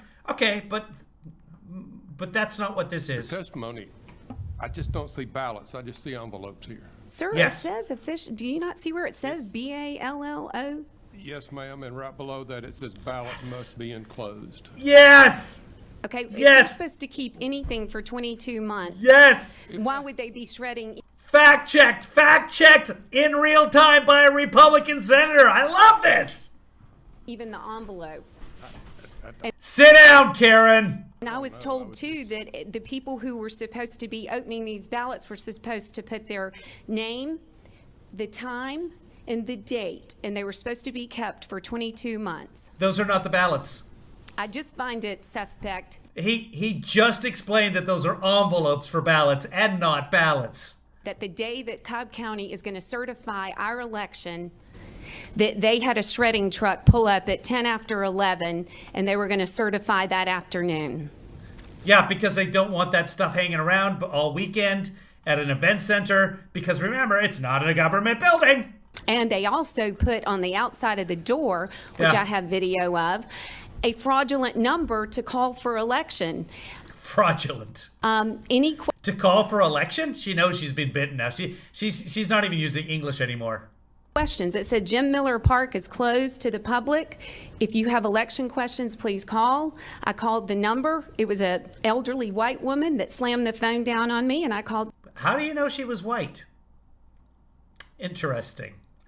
Very interesting, Miss Karen. Back and I said, ma'am, your number is on the outside of Jim Miller Park for election questions. She said, I have no idea who that is. Don't call me again, and slammed the phone down. Fraud. Trump wins, everybody. Woo! Okay, well, thank you. Thank you. for being Okay. here. Thank I think you. Ms. So, therefore, Republican? How can you tell over the phone that it's an elderly white woman? What is happening?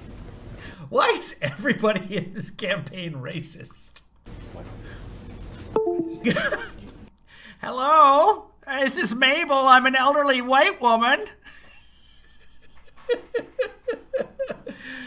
Yes, ma'am. This is Cobb County, Karen, and I'm just telling you that at the Jim R. Miller Event Center, your name is on a piece of paper that says you're going to answer questions about the election. I don't know who Jim Giller is. Slam.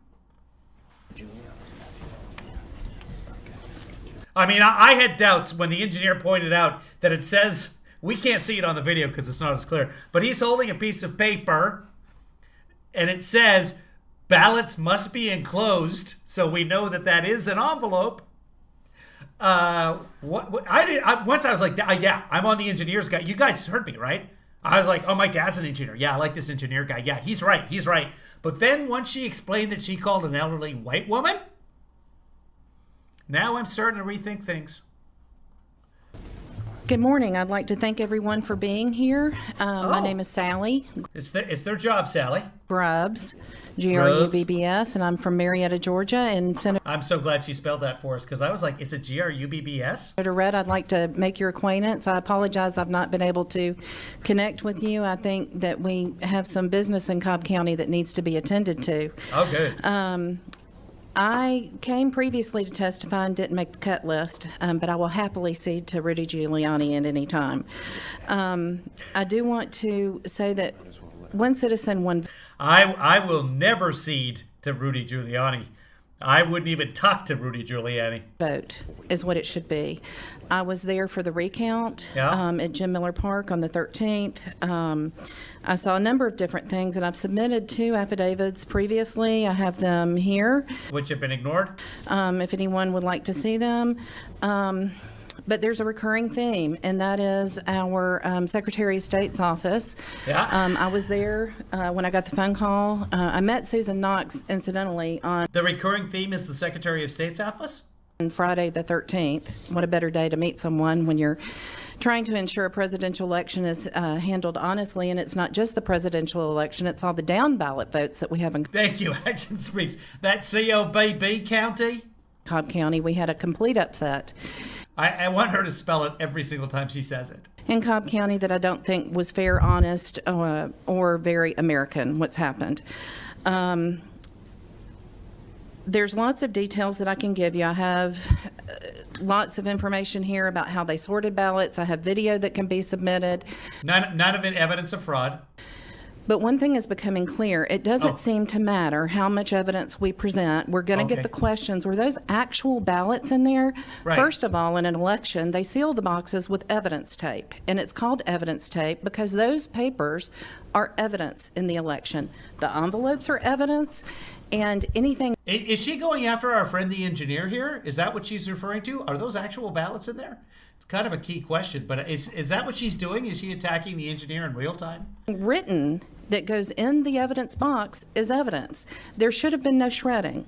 In Cobb County, Georgia, Jim R. Miller Park... Oh, this is still about the shredding of the ballots that were not ballots. Okay. Park is a fairground.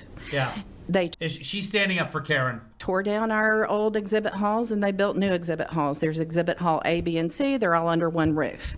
When I went to go observe, I asked what was going on in exhibit hall B, and I was told, you don't need to stay in there. You don't need to go in there. There's nothing going on in there. You stay in exhibit hall C. Okay. And exhibit hall that's good advice. I mean, that's going to save you time, right, Mimi? C during the recount is where they were sorting the absentee ballots into bins for rescanning. They were sorting the printed ballots for rescanning. I posted a video that has been shared quite a lot of, I'm standing 6 feet away and they're putting, Biden, Biden, Biden, Trump, Trump, Trump, supposedly. Don't know how they can even see what's written on the paper. I do wear glasses, but I couldn't even get close enough. They're a couple of feet away while we're having to stay 6 feet away, and we got scolded, we got yelled at, we got belittled, we got harassed. Right. As you should. After the shredding, when I was with Susan, now let me be clear. Okay, she was with Susan. Miller Park is not a government facility where they have the tax assessor, the tax commissioner, the tag office, and all of that. It is a state fairground or county fairground location. Okay, so the county owns the fairgrounds. That's how that works, like I was saying. They're only using it because of COVID. So they're Okay. only using it for the election purposes. There is no other reason for there to be any other documentation at Jim Miller Park. If you go into Exhibit Hall A, B, and C, all you see is election stuff. I found out after. They're using it like many counties around the country are, and around the world for that matter. They're using bigger spaces so they can spread out their workers. They're doing things outdoors. They're using convention halls if they have them, so that they can keep their workers separated from each other, because we have an epidemic that has killed 350,000 Americans. I'm a big patriot. After the fact that in Exhibit Hall B, where I was not allowed, there were 2 days of voter review panel activity going on with no Republican representation at all. Okay. I tells me in our nation. Those. Hold on. That's she's, what it she's doesn't reading from her phone. exist. Anyone Facebook post? What does that mean? Well, Oh, it's a Facebook post. Hold on. Well, that means that anyone who keeps talking about election fraud, since it doesn't exist, that they are the same as people from Iran. That's what was posted. And so I got into a conversation about that, and this was the post. She's reading a Facebook conversation. Gabe Sterling posted this. Hold on. In front of the Georgia State Republican Senate, she's reading a Facebook conversation. Iran has worked to foment division in our nation. Those continuing to claim the election was stolen are supporting the tactical actions of Iran. This is the state of Georgia. This is the city of Atlanta. And I want Mr. Sterling to answer for accusing people like me who have a job and children and families. I want him to come in here and explain to me. Breaking news, breaking news. Headline, Cobb County, C-O-B-B County, Georgia. Woman upset by Facebook. How I'm like someone from Iran trying to steal an election. Ah! When we have seen the fraud, we have been lied to, we have been distracted, we've been held up, and we're tired of it. Yeah. And it's time that you people stand up. Blood will be spilled. Legislators, we have formed a group called the Angry Patriots of Georgia, and you can tell I'm angry. I am tired of people that we vote to put in office are stabbing us in the back, and they're I have a number for the election she can call with questions. Not doing anything to protect anything. We have begged. It's actually Old Lady Yells at the Cloud. For you to convene the legislature. Facebook. We have had people come from out of state on their own dime. I've spent hundreds of my own dollars trying to get the point across. Susan has spent hundreds of her own on Facebook dollars to get you people to listen, and I don't know what it's going to take. What are they spending money on? I, honest to God, don't know what it's going to take. Every legislator got a DocuSign document that people don't even bother to open. We are the citizens of this state. We deserve to be heard, and we are tired of it. We had something called an election, and you were heard then.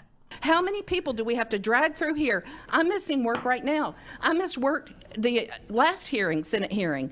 We have begged to be heard, and I'm asking, are you hearing us yet? You're actually testifying in front of the Senate as you speak right now. That's what you're doing. Is anyone hearing us yet? Yes, we heard you read a Facebook post. Yes, your voice was heard. What do you need to know? I will tell you. Would you like to see my phone that I've backed up in 5 different places because I'm afraid someone's going to steal it and steal the evidence? And you know what? In Jim Miller Park, you can't take a phone in there now. If there's so Lily She's backed up her phone in 5 different places because someone is going to steal her phone. We're going to find Karen and we're going to steal her phone. quite clean, as they say from No, I don't think anyone's sworn in here. The hearings are not under oath. the GBI, how come you can't even have a phone in there anymore? That Ugh. screams fraud to me, and it's happening in the Senate. That is not fraud. That is absolutely 100% not fraud, no matter how much you hear voices in your head screaming at you. Election, Yeah. and that election needs to be stopped until we have a better way to vote. Wow. So she's over that edge of we can't vote on the 5th. I would encourage her not to show up and vote on the 5th. Thank you very much. Thank you. I'm passionate. I'm not going to apologize for being passionate. And I'm not going to apologize for being a patriot either. Okay. Could you apologize just for being you in general? Woo! Thank you. Any questions? Thank you. No. No, ma'am. I think what you said is something that's felt by many people across this state, hundreds of thousands of people.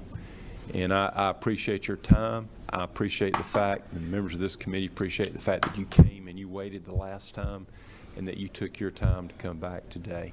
So thank you for doing what you've done and for being willing to stand up and tell about what you've seen. So Thank you very much. I Okay. appreciate it greatly.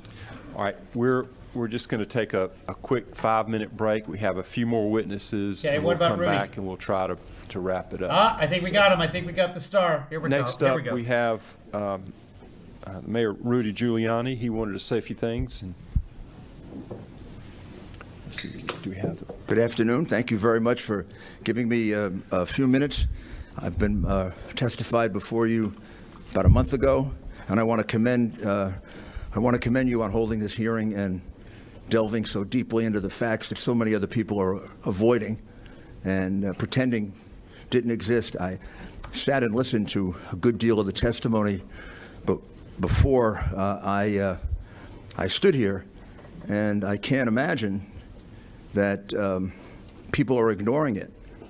Your Secretary of State's office last night and today said this was the cleanest election in history, or the purest election in history. He must be living on some other planet.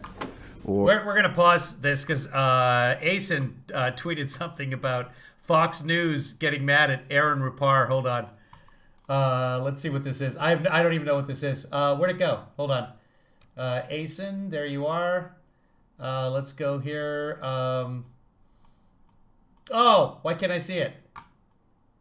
Here it is. Aaron Rupar tweeted out a month-old video of Letlow.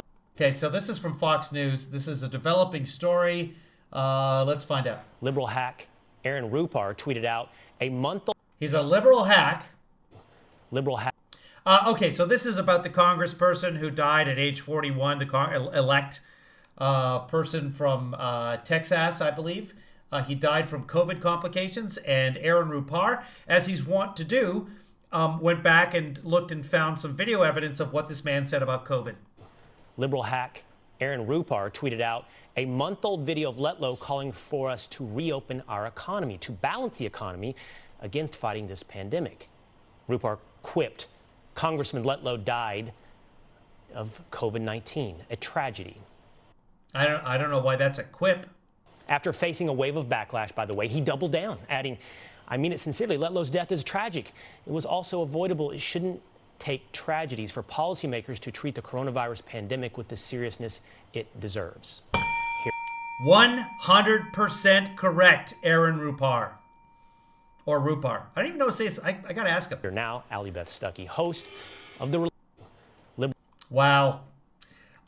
Good for Aaron. I saw that post this morning and I was like, yeah. We should start taking this whole COVID thing seriously. Good for you, Aaron. Good for you. or drinking something that affects his senses. It's a tragedy. Oh my God, he just called someone's death a tragedy. What a monster. What a left-wing liberal hack. Because it's just the opposite. This is probably the worst situation of voter fraud we've ever had in this country. Nope. Georgia is one example of it. You know there are other examples of it. Pennsylvania, Michigan, Arizona, Nevada, just to name a few. And in your case, you have documentary evidence of it. This is, whatever the result, this election is going to live in history. This is going to be the election that will be Yes, because it's an election and it happened. the dirtiest election, the most crooked election, Nope. the most manipulated election in American Nope. history. Nope. Not even close. Because there are more facts to be You should read about how Jefferson got elected. gathered, even more than we have been able to gather in the month and a half we've had to investigate. All right, so maybe we'll watch after Rudy at random. And then, who was it? Ruth Ann had something that she wanted to watch as well. Somebody on CNN going nuts about Trump. So we'll watch that. If Ruth Ann, was that you? Or whomever it was. I want to say it was Ruth Ann, but I may be wrong. But remind me about it, and then we'll look at it. It's going to be a much greater. Also, does anybody have tortilla chips I have some cheese. I have a 2-pound block of sharp cheddar from Tillamook, and I want to put that on some nacho chips. So if anybody has that and can deliver them to me in the next, let's say, half hour, that would be great. A dimension that we already know, and it's going to involve international connections, which means I would make tater tots if I had myself like a nice air fryer. people are going to look back on this and they're going to say, what did you do about it? I mean, a year from now and 2 years from now, people are going to look back on it and say, what did you do about the fraud? Did you just sit by and let it happen?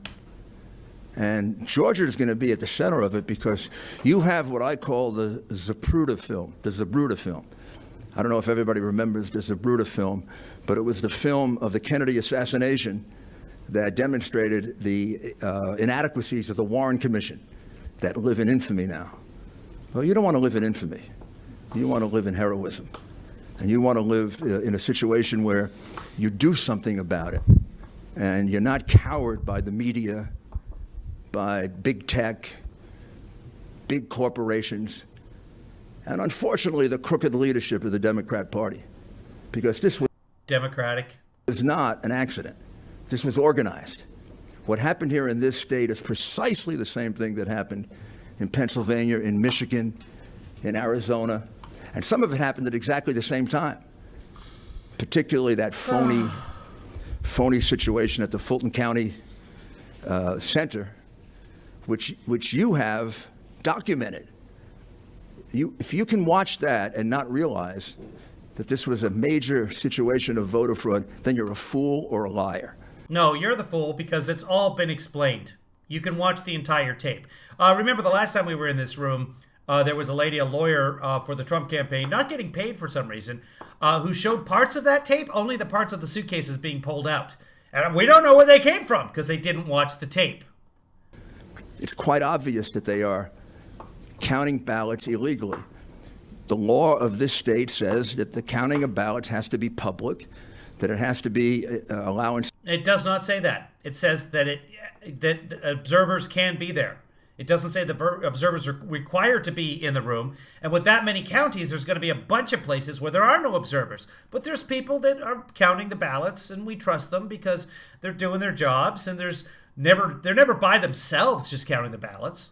Inspectors. It has to allow both sides to have a chance to observe it. I mean, the law of every state just about requires that. Yeah. Well, you can see the people being thrown out. You can see them being thrown out. They are not being thrown out. We've seen it. You can see them checking all around and then in a very, very suspicious way counting ballots so fast they couldn't possibly look at the signatures. Nope, they got a phone call from election headquarters saying, no, you guys aren't done. You got to keep counting. All right, and then they started counting again after they'd locked everything up. Couldn't possibly look at the ballots. And then you can see them counting the ballots more than once. Right, which if that was actually happening without resetting the machines after every stack, you would have found that in the recount, which happened twice. 2, 3, 4, 5 times. You would have to be a moron not to realize that that's voter fraud. It is not, because we know exactly what happened. And if you just take a look at the ballots counted during that period of time, and you deduct that number of ballots from Fulton County, the winner of this election in Georgia is President Trump, not Joe Biden. Nope. They did a recount, and if the ballots were being counted multiple times, there wouldn't be enough ballots in the recount. And there was. And that'll be provable a year from now, and 2 years from now, and 10 years from now. And it's really a disservice to the people of your state. It leaves a stigma that you shouldn't have. They're going to ask. You can be sure. Because Sam, I don't know if you're trying to be sarcastic in your comments or something, because sarcasm doesn't work well in over the internet. Without your voice, sarcasm is difficult to do, and I don't know what you're trying to accomplish there. But if you have questions or comments, please let us know. This is going to continue unless we stop it. It's much better to make statements followed up by reasons that you're making the statement than it is to try sarcasm. If that's I don't know. Maybe you're not being sarcastic. I don't know. Again, it doesn't translate well over text. It's going to continue the misuse of the mail-in ballot, all the terrible things that were predicted as to what would happen if you went to some kind of major mail-in ballot system. Predictions made by Secretary Baker, President Carter, Justice Souter. And If again, the Carter Commission said, yeah, they're going to be a problem if there's not safeguards in place. We've just spent an entire day watching all the safeguards. Scholars, that the minute you have mail-in ballots, you're going to have major fraud. Nope. 76% of European countries do not allow mail-in ballots for the very reason that they invite fraud. How? Well, How we just is proved it is to the it world. How do Sure, it you invites fraud. Plenty of fraud. How do you divide the European countries up and end up with 76? The people in Fulton County were instructed not to look at signatures. They were instructed to do that, and you have testimony to that effect. Not only do you have testimony to that effect, you have film that shows you them not looking at the signature, doing this.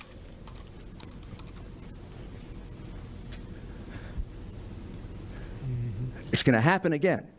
Well, it's not just going to happen again. It's happening right now as I speak in the election that's going on.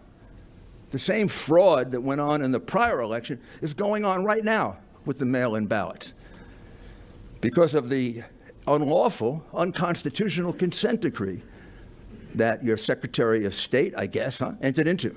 I don't know what's wrong with him, but that consent decree usurps your power as a state legislature. You're supposed to make those changes. The Constitution gives the authority to you. The Constitution also says the buck stops here, and the buck stops with the state legislature. You're responsible for those numbers that have been submitted to Washington. Is there anybody that believes that Georgia submitted the right number of votes? Okay, so the Washington Post already checked that whole 76% of European countries don't allow voting by mail. They do allow things like proxy voting, etc., and they gave it 3 Pinocchios. They noted that some of the largest countries in Europe, including Britain, Germany, Spain, and Poland, allow their voters to cast ballots by mail, and they have other ways to cast the ballots without the person having to go to the polls. To Washington. Is there anybody that would like to? 67%, whatever it was. It's the claim was looked at. Remember, Trump made that claim when he did that ranting 49-minute video. 3 Pinocchios. Put their name on an affidavit that that's true and correct, and take a risk of going to jail. As a lawyer, no one is going to jail. I would instruct you not to do that, because there's not a person in Georgia or a person in the United States that believes that those numbers are correct. If you look at that one recording, that one tape, you know they're not correct. Or if you look at the fact that in Switzerland, 90% of the people there vote by mail. You had 2,560 felons vote. You had 15,700 people vote in Georgia who had changed their address before the election. You had 40,000 people fail to re-register before they voted. You had 10,315 people that we can determine from obituaries were dead when all of these numbers are just completely false. They voted. That's pretty tough to do, to vote when you're dead. So right away, that number you submitted to Washington is a lie. It's not true. It's false. Minus 10,000 dead people. Those are the number of dead people we were able to figure out by looking at obituaries, because your Secretary of State is engaged in what I consider an unlawful cover-up. He won't. Yeah, the Republican Secretary of State somehow doesn't want the Republican president. The guy that he paid money to, the guy that he donated to, the guy that everybody in his family voted for, he doesn't want him to win. That's what Rudy is saying. Let us look at records. If the Dominion machines are what we say. Oh, but it's the Dominion machines. That's what it was. It wasn't the Secretary of State. It was the Dominion machines that did this, but the Secretary of State is somehow in on it with the Dominion machines? They are. And we've tested the Dominion machines in Michigan. Those machines are like Swiss cheese.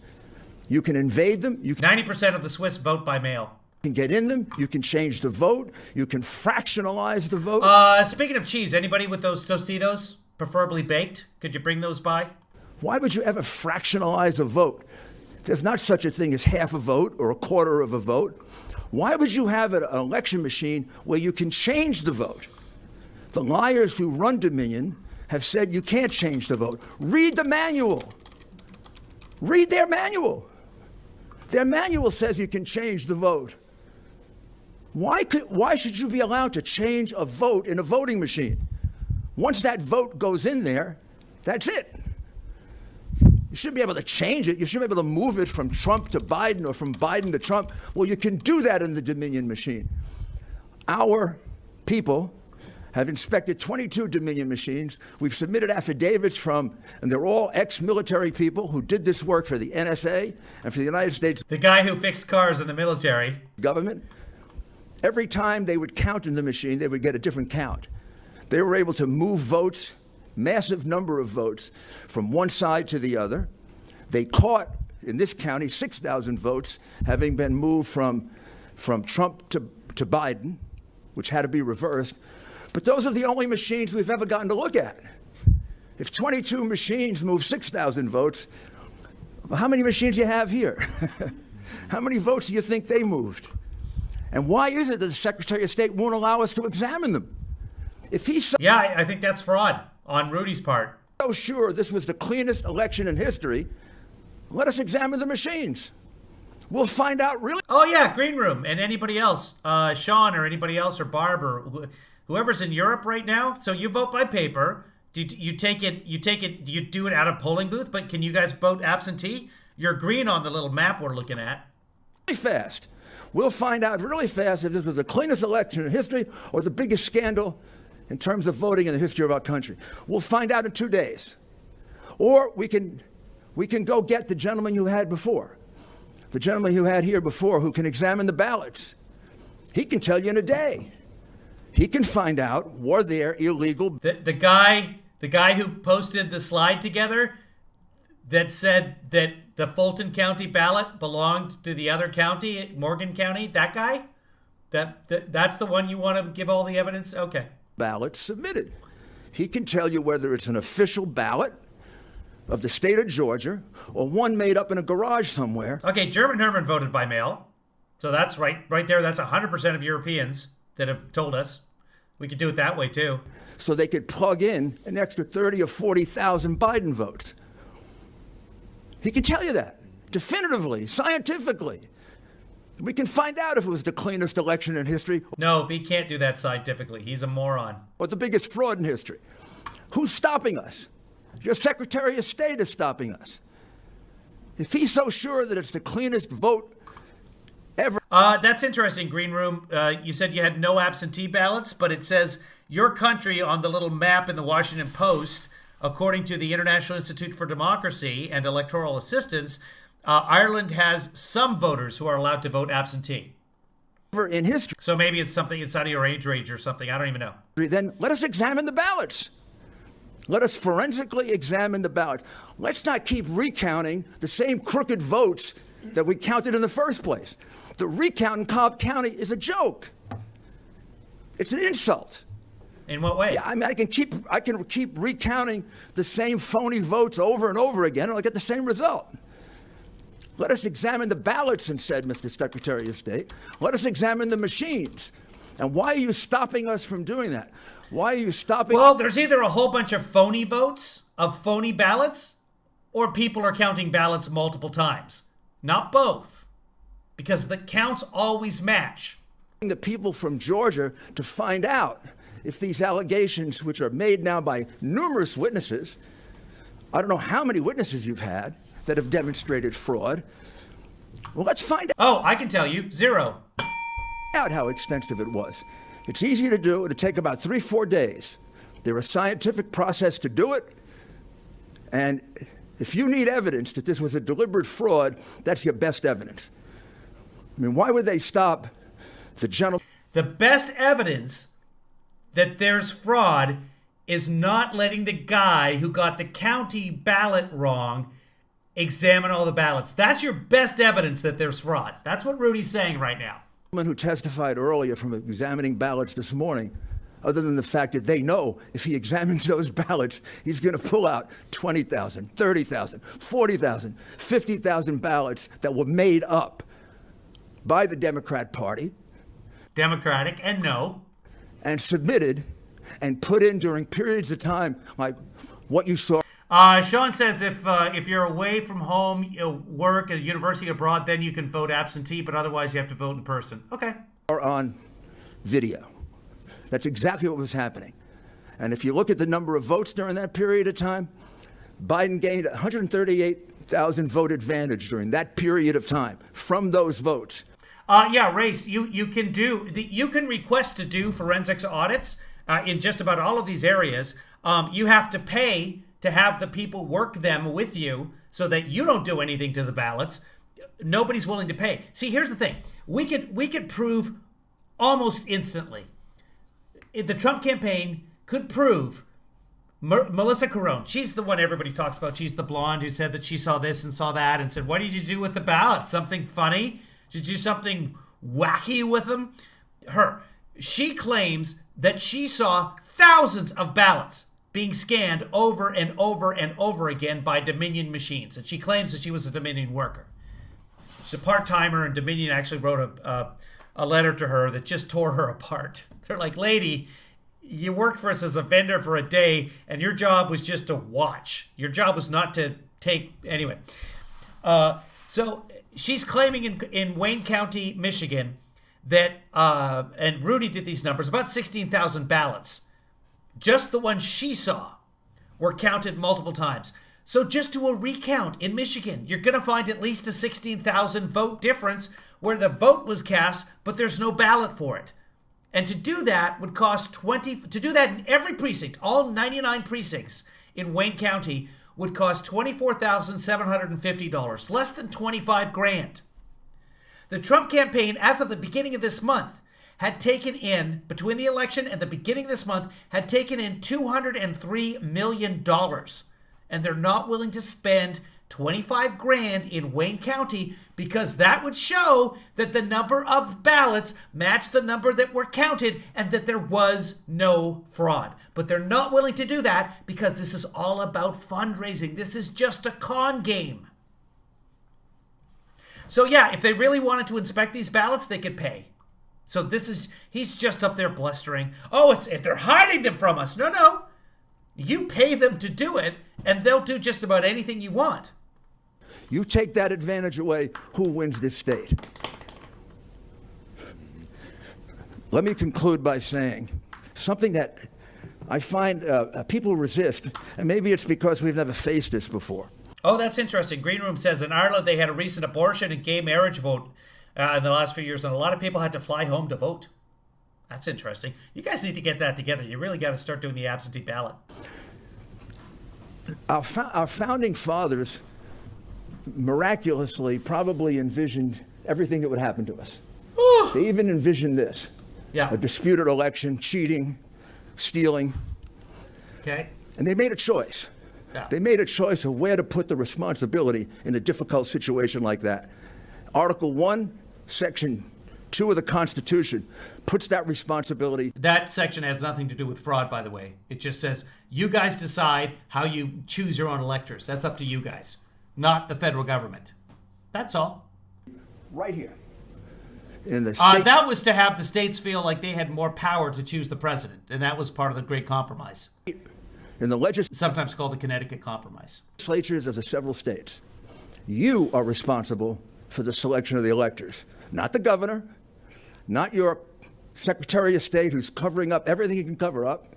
No, they're responsible for choosing how the process works and passing laws to that effect, which then creates the Secretary of State, and the Secretary of State makes the rules and follows out the laws. That's how that works. It doesn't mean that the Secretary of State doesn't exist.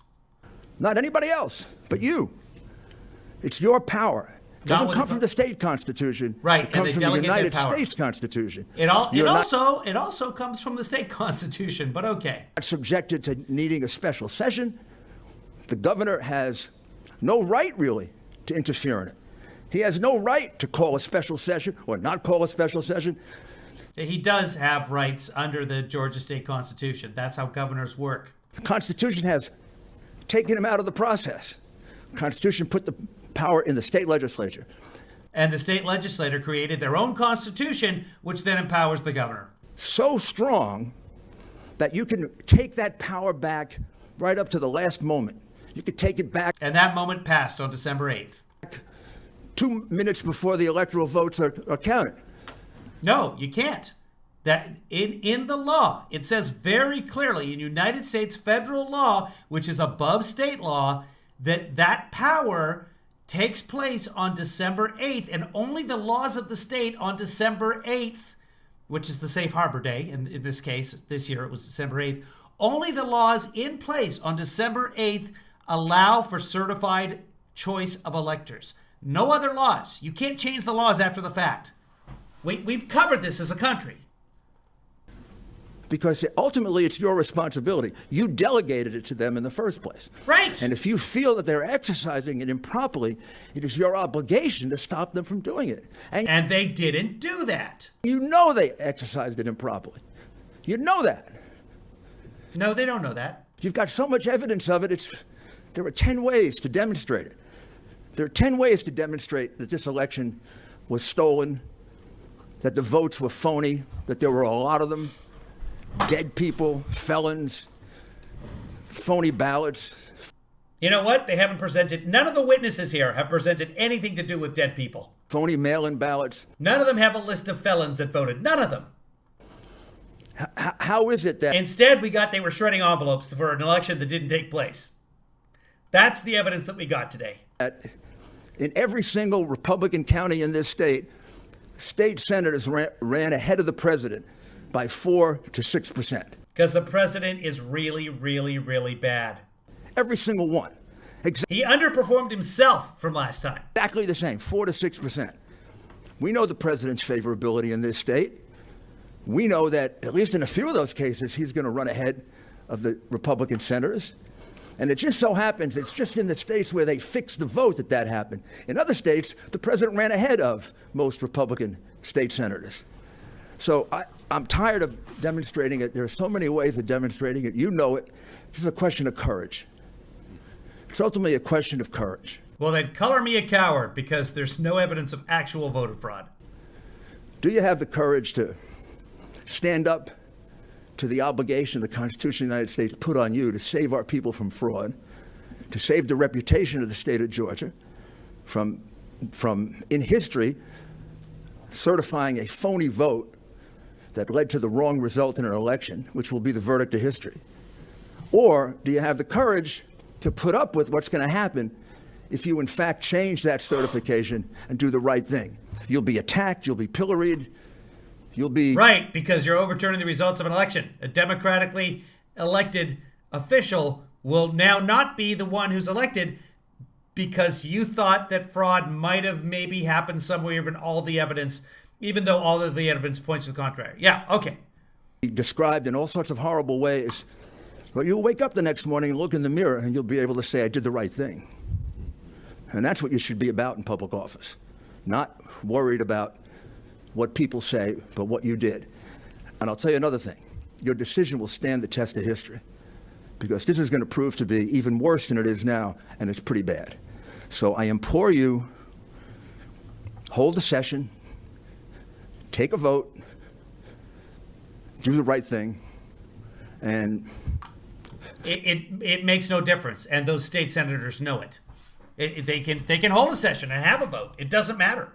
It makes absolutely zero interest or zero difference in the whole thing, because we have federal laws that say that the only official electors from Georgia are the ones that were appointed on Safe Harbor Day. That's it. That's the end of it.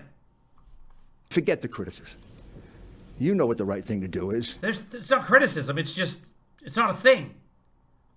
The criticism would be, hey, what you're talking about is nonsense. The evidence. You know what the law is. The law says you can't do it. And I implore you to do the right thing. Not necessarily for President Trump, although he is my client and your client, but now it really has become much bigger than that. For the American people. And so this stops right now. No more of this stuff in America. This is the stuff you do in a third world country. We let them get away with this, it can get much worse. And I can't say enough about your courage, you, Mr. Chairman, and the other members of your committee, in doing what a lot of others are afraid to do. And I thank you on behalf of my client and on behalf of the United States. Thank you. Thank you. Thank you for being here. We appreciate your time. Any questions? Any questions? No. Thank you. Thank you so much. Oh, God, I wish I was there. I'd love to question Rudy on this. Okay. All right, now we'll move on to Mr. Bob Cheeley. The conscience of every Georgian. Bob? Okay, here's a conspiracy guy, and he's going to go on and he's going to show the video of the people on TV on desk one and what was happening and scanning the ballots multiple times. And so let's see if anybody actually questions him. Regarding this voter fraud that this ago from Japan, or it contained no threat or hint of war or of armed attack. It will be recorded that the distance of Hawaii from Japan makes it obvious that the attack was deliberately planned many days or even weeks ago. Okay, yeah, we're just going to move on from this guy. He's going Pearl Harbor on us. Wow. Yeah. Okay, let's, what were we going to watch? Was something on CNN? Hold on, let's pull up CNN here. It would have been the 3 p.m. hour, the 7 p.m. What did she say? Ruth Ann? What? Yeah, it was you, wasn't it, Ruth Ann? I saw somebody reply saying, yeah, it was this during this hour. Let's find it. 7 p.m., so that's 4 p.m. So the last hour, the library, let's see, doing your library. The last hour would have been the Situation Room, I believe. No, that's 3 p.m. We got to find 4 p.m. So the last hour, Aaron Burnett would have been 4 p.m. And who are we looking for here?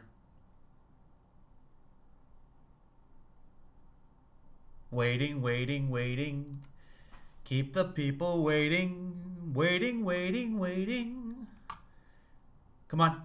First 7 minutes. All right, here we go. Come on. Oh, is he subbing in for Aaron Burnett today? Oh, come on.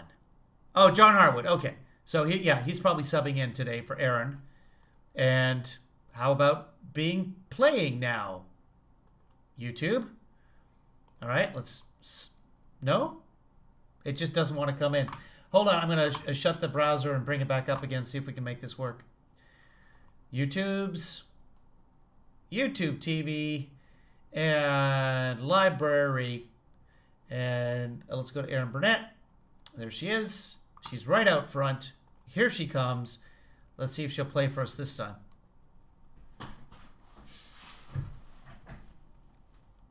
Oh, Aaron Burnett's talking to him. Okay. Let's find out. Waiting. I don't know why it's doing this. It's actually never done it this badly before. Okay. Okay, well, we're waiting for this to process. At random, if you're still here, you wanted to watch something? Fox and Friends from this morning. Okay, well, let's do that. Let's go back. I don't know if it's just Aaron Burnett that's giving us problems, but we'll do Fox and Friends from this morning. Which actually I was watching earlier. I think I usually watch that in the morning. Here it is. That's right now. Have a great day, everyone. Bye-bye. Yeah, I don't know why Aaron Burnett isn't cooperating with us. Straight to a Fox News alert. 41-year-old Louisiana Congressman-elect Luke Letlow has died from COVID-19. Okay. The shocking news confirmed by his family overnight, just 10 days after he tested positive.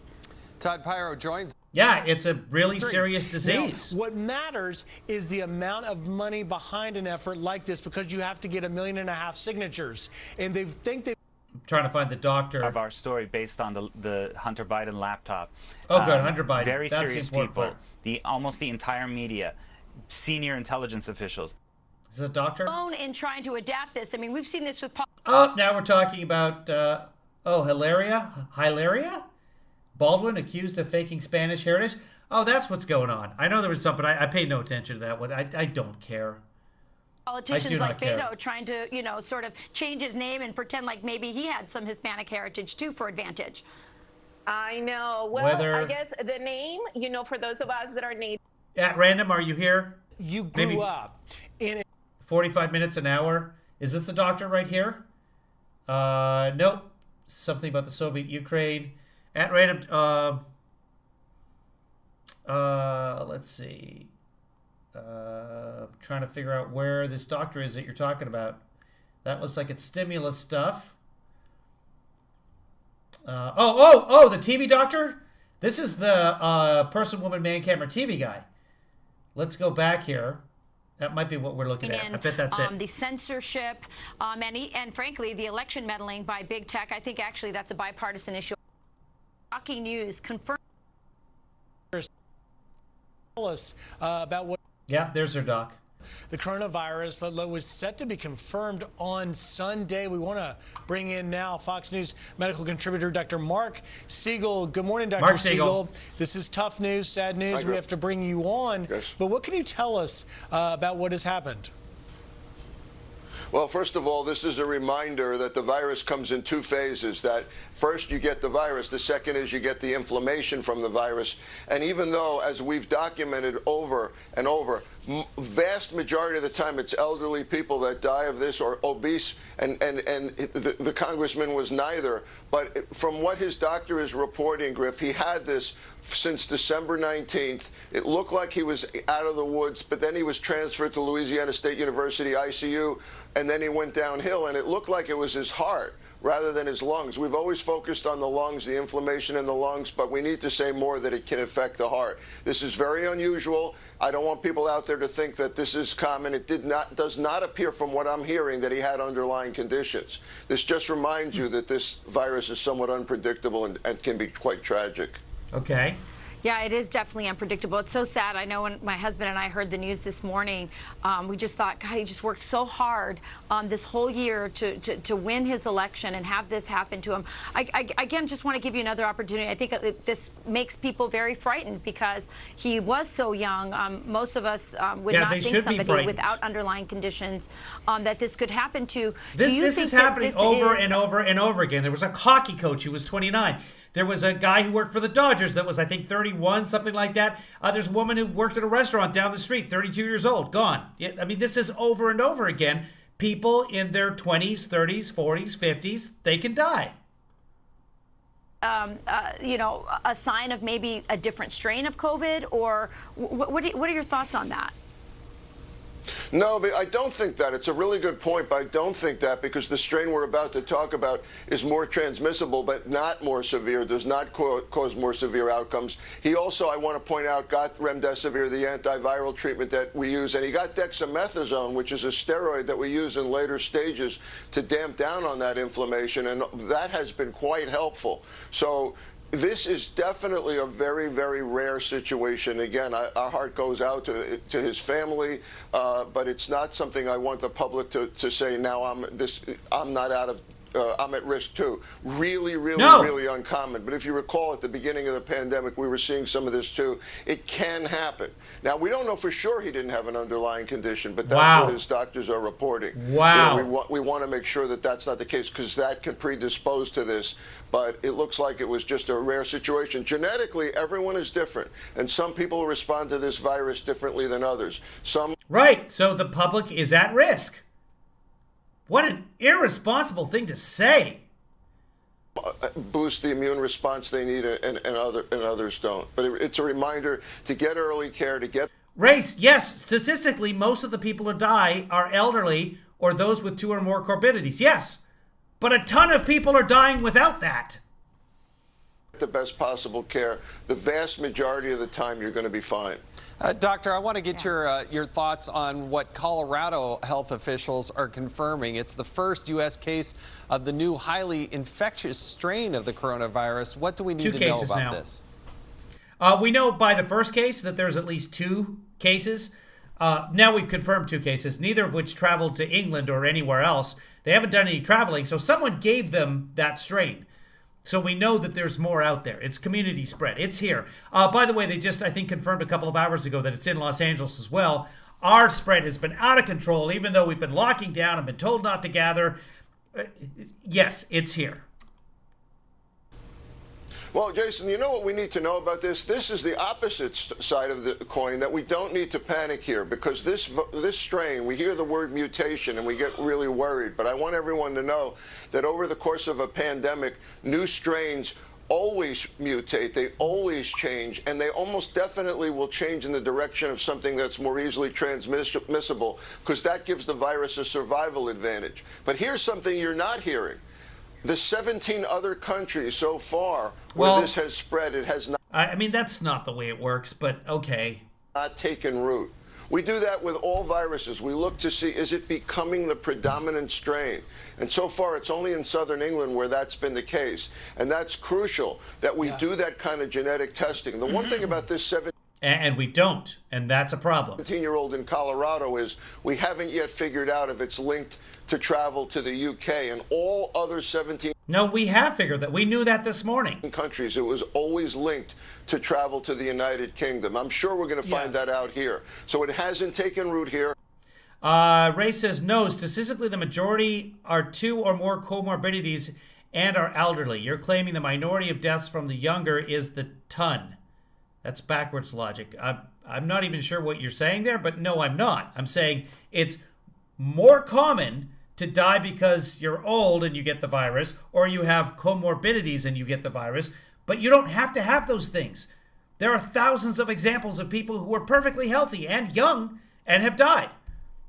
The last time I checked, which is over a month ago before everything spiked, 12,000 people my age were dead between 45 and 55. 12,000 people.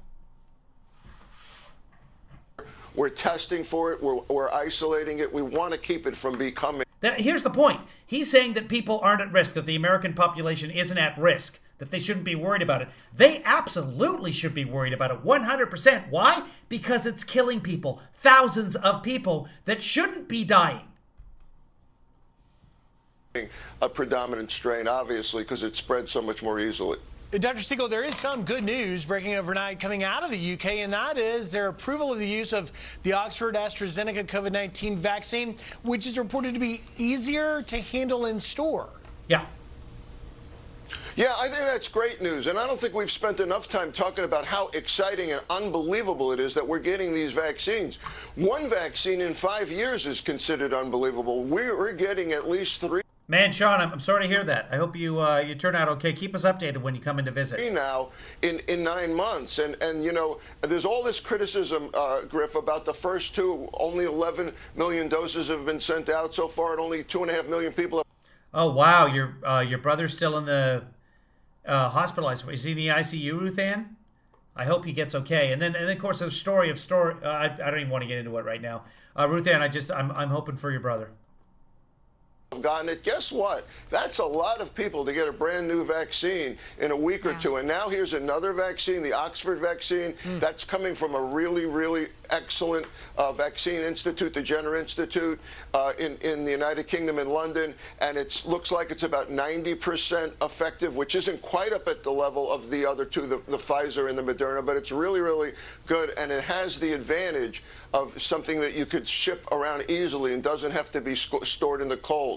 So it's going to be easier to get it into areas where you can't get the other two vaccines, poor neighborhoods around the world. This vaccine will be used a lot. It's based on another revolutionary concept. It actually uses a virus from a chimpanzee, by the way, in order to deliver the genetic payload. It's been used in Ebola. It's been tested. It's safe. It's effective. It's exciting. The other cool thing that England is doing, and I'm sure many countries will hop on board, they're being smart. There's 2 doses to the AstraZeneca vaccine. The first dose gives you a lot of antibodies to begin with. Your body starts producing the antibodies right away.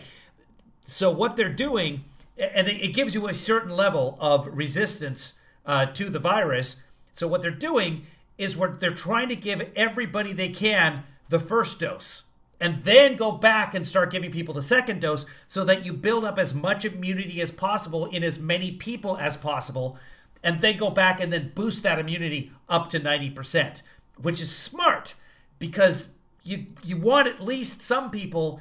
Basically, you want as many people as possible. That's how herd immunity works. But that's a fantastic idea. That's what they're doing in the UK. I hope they're doing that in Ireland as well. And I think many companies or many countries will jump on board with that and say, yeah, okay, everybody, have you had your first dose? Okay, nobody comes back for seconds until everybody's done with their first. Yes, it definitely is exciting. And Dr. Siegel, it's exciting to see you because you illuminate so much for us on this and take so much of the fear out of this pandemic. So thank you so much for joining us. Yeah, nobody should be afraid of this pandemic. Yeah, smart. Okay, so that was that. Let's go back and if we can find Harwood on Brooke today. Harwood on Brooke today. Let's see. No, I don't have it there. Go back. I like to watch me some Shep. By the way, Shep Smith is on CNBC now at 4 p.m., I think. That's Pacific time. So check out Shep on, there he is, The News with Shepard Smith. So he's great. Watch him. Makes me feel good about the news. He's got a good sense of humor.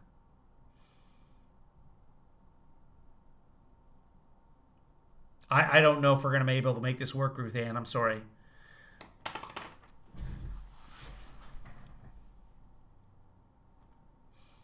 While this is doing its thing. I'll pull it up on... no, I can't even pull it up on another browser. Maybe I can. I hope I don't kill the broadcast here. I'm going to pull it up on another browser. See if I can make it work. Give me a second here. Okay. Is it 6 o'clock already? Holy smokes, guys. Rachel's on. We'll try and do this and then we'll wrap things up here. Let's go. Okay, Rachel, show me Aaron Burnett. And I'm trying to play it on Chrome instead of whatever's going on this side here because it's not working on that. And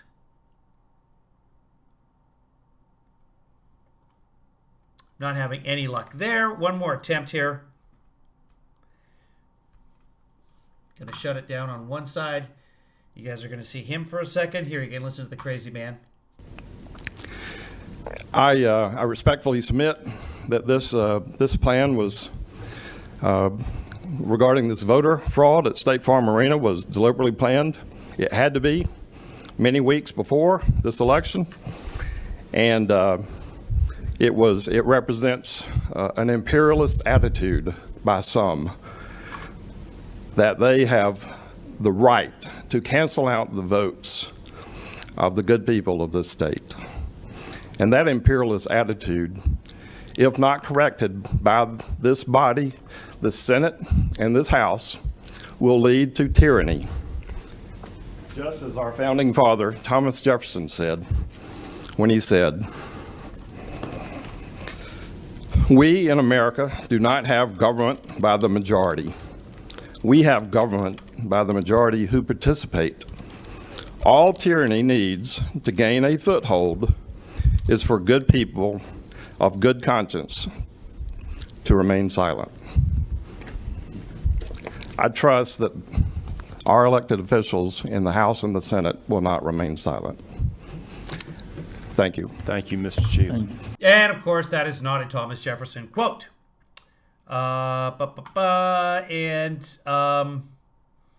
Okay. Nope, Thomas Jefferson never said that. Of course. And that's coming from the Thomas Jefferson Encyclopedia and also from Founders Online and also Thomas Jefferson's retirement papers. And I would expect Monticello to back that up as well. So just about any time you hear a quote from Thomas Jefferson from the right wing, it's wrong. It's just made up. Okay, so it's 6 o'clock, so I'm going to get something to eat. That's a bunch of broadcasting today, guys. That was 2 hours and 18 minutes right there. Thanks for joining me today. We'll do some more tomorrow, I'm sure. Who knows what's going to happen? It's all nonsense. Everything's going to be fine. I'm hoping to make Shut the Fact Up tonight or something. No Harwood. Sorry, Ruth Ann. I can't make it play. I couldn't make it play on my phone. I couldn't make it play. Maybe we'll watch it tomorrow. If you're in here with us tomorrow, remind me, and we'll see if Aaron Burnett. I don't know why. if we can get it to work tomorrow.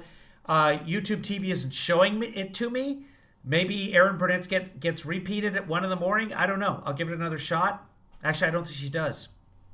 Sorry. Let's check out CNN before we head out of here, because maybe the CNN YouTube channel will have a clip of it or something. This is from here we go.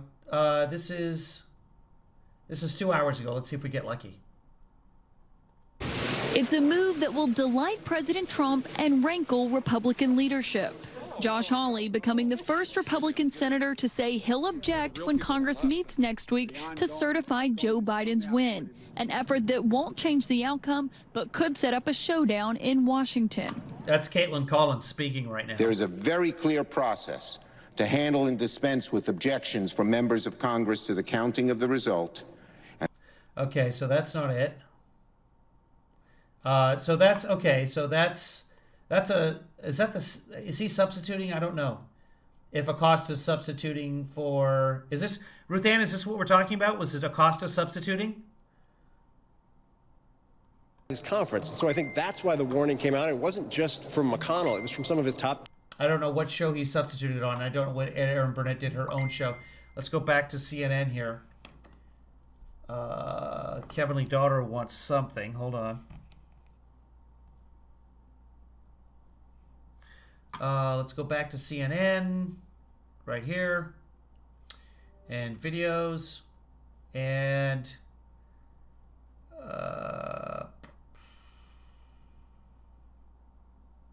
yeah, there's nothing else there. Let's see, Ruth Ann, it was before this? Okay. George Conway, that's from 2 hours ago. GOP Senator, forced vote, we saw that. S.E. Cup. GOP fundraiser from 6 hours ago. Yeah, no, they didn't think it was important enough to put out there. So, oh, wait, hold on. Erin Burnett, is it working? She was vibrant and strong and dedicated her life to being a wife, mother, grandmother, and great-grandmother. She became an avid stone collector. He projects as many as 80 Republican senator, his doctor said. The CDC state, this time, 6 million. We know that it should be better. We will deliver. I'm watching it. I'm trying to find Jim Harwood on here. At the White House. Here we go. President Trump. John, the president also found some time to sprinkle in more false conspiracy theory tweets and calling for the Republican governor of Georgia to resign. But one thing apparently he's not doing, not on his agenda, the pandemic. Bianna, President Trump is making sure as he goes out to highlight his signature qualities, which are he's a huge liar, he's delusional, and he's also incompetent. The reason he's incompetent is that he has no focus, no attention span, no management skills, no willingness to accept responsibility, and no genuine concern for the people who he is supposed to be representing. Donald Trump's principal concern is self-gratification. That's why he plays so much golf. That's why he watches so much TV. That's why he spends so much time fooling around on his Twitter account.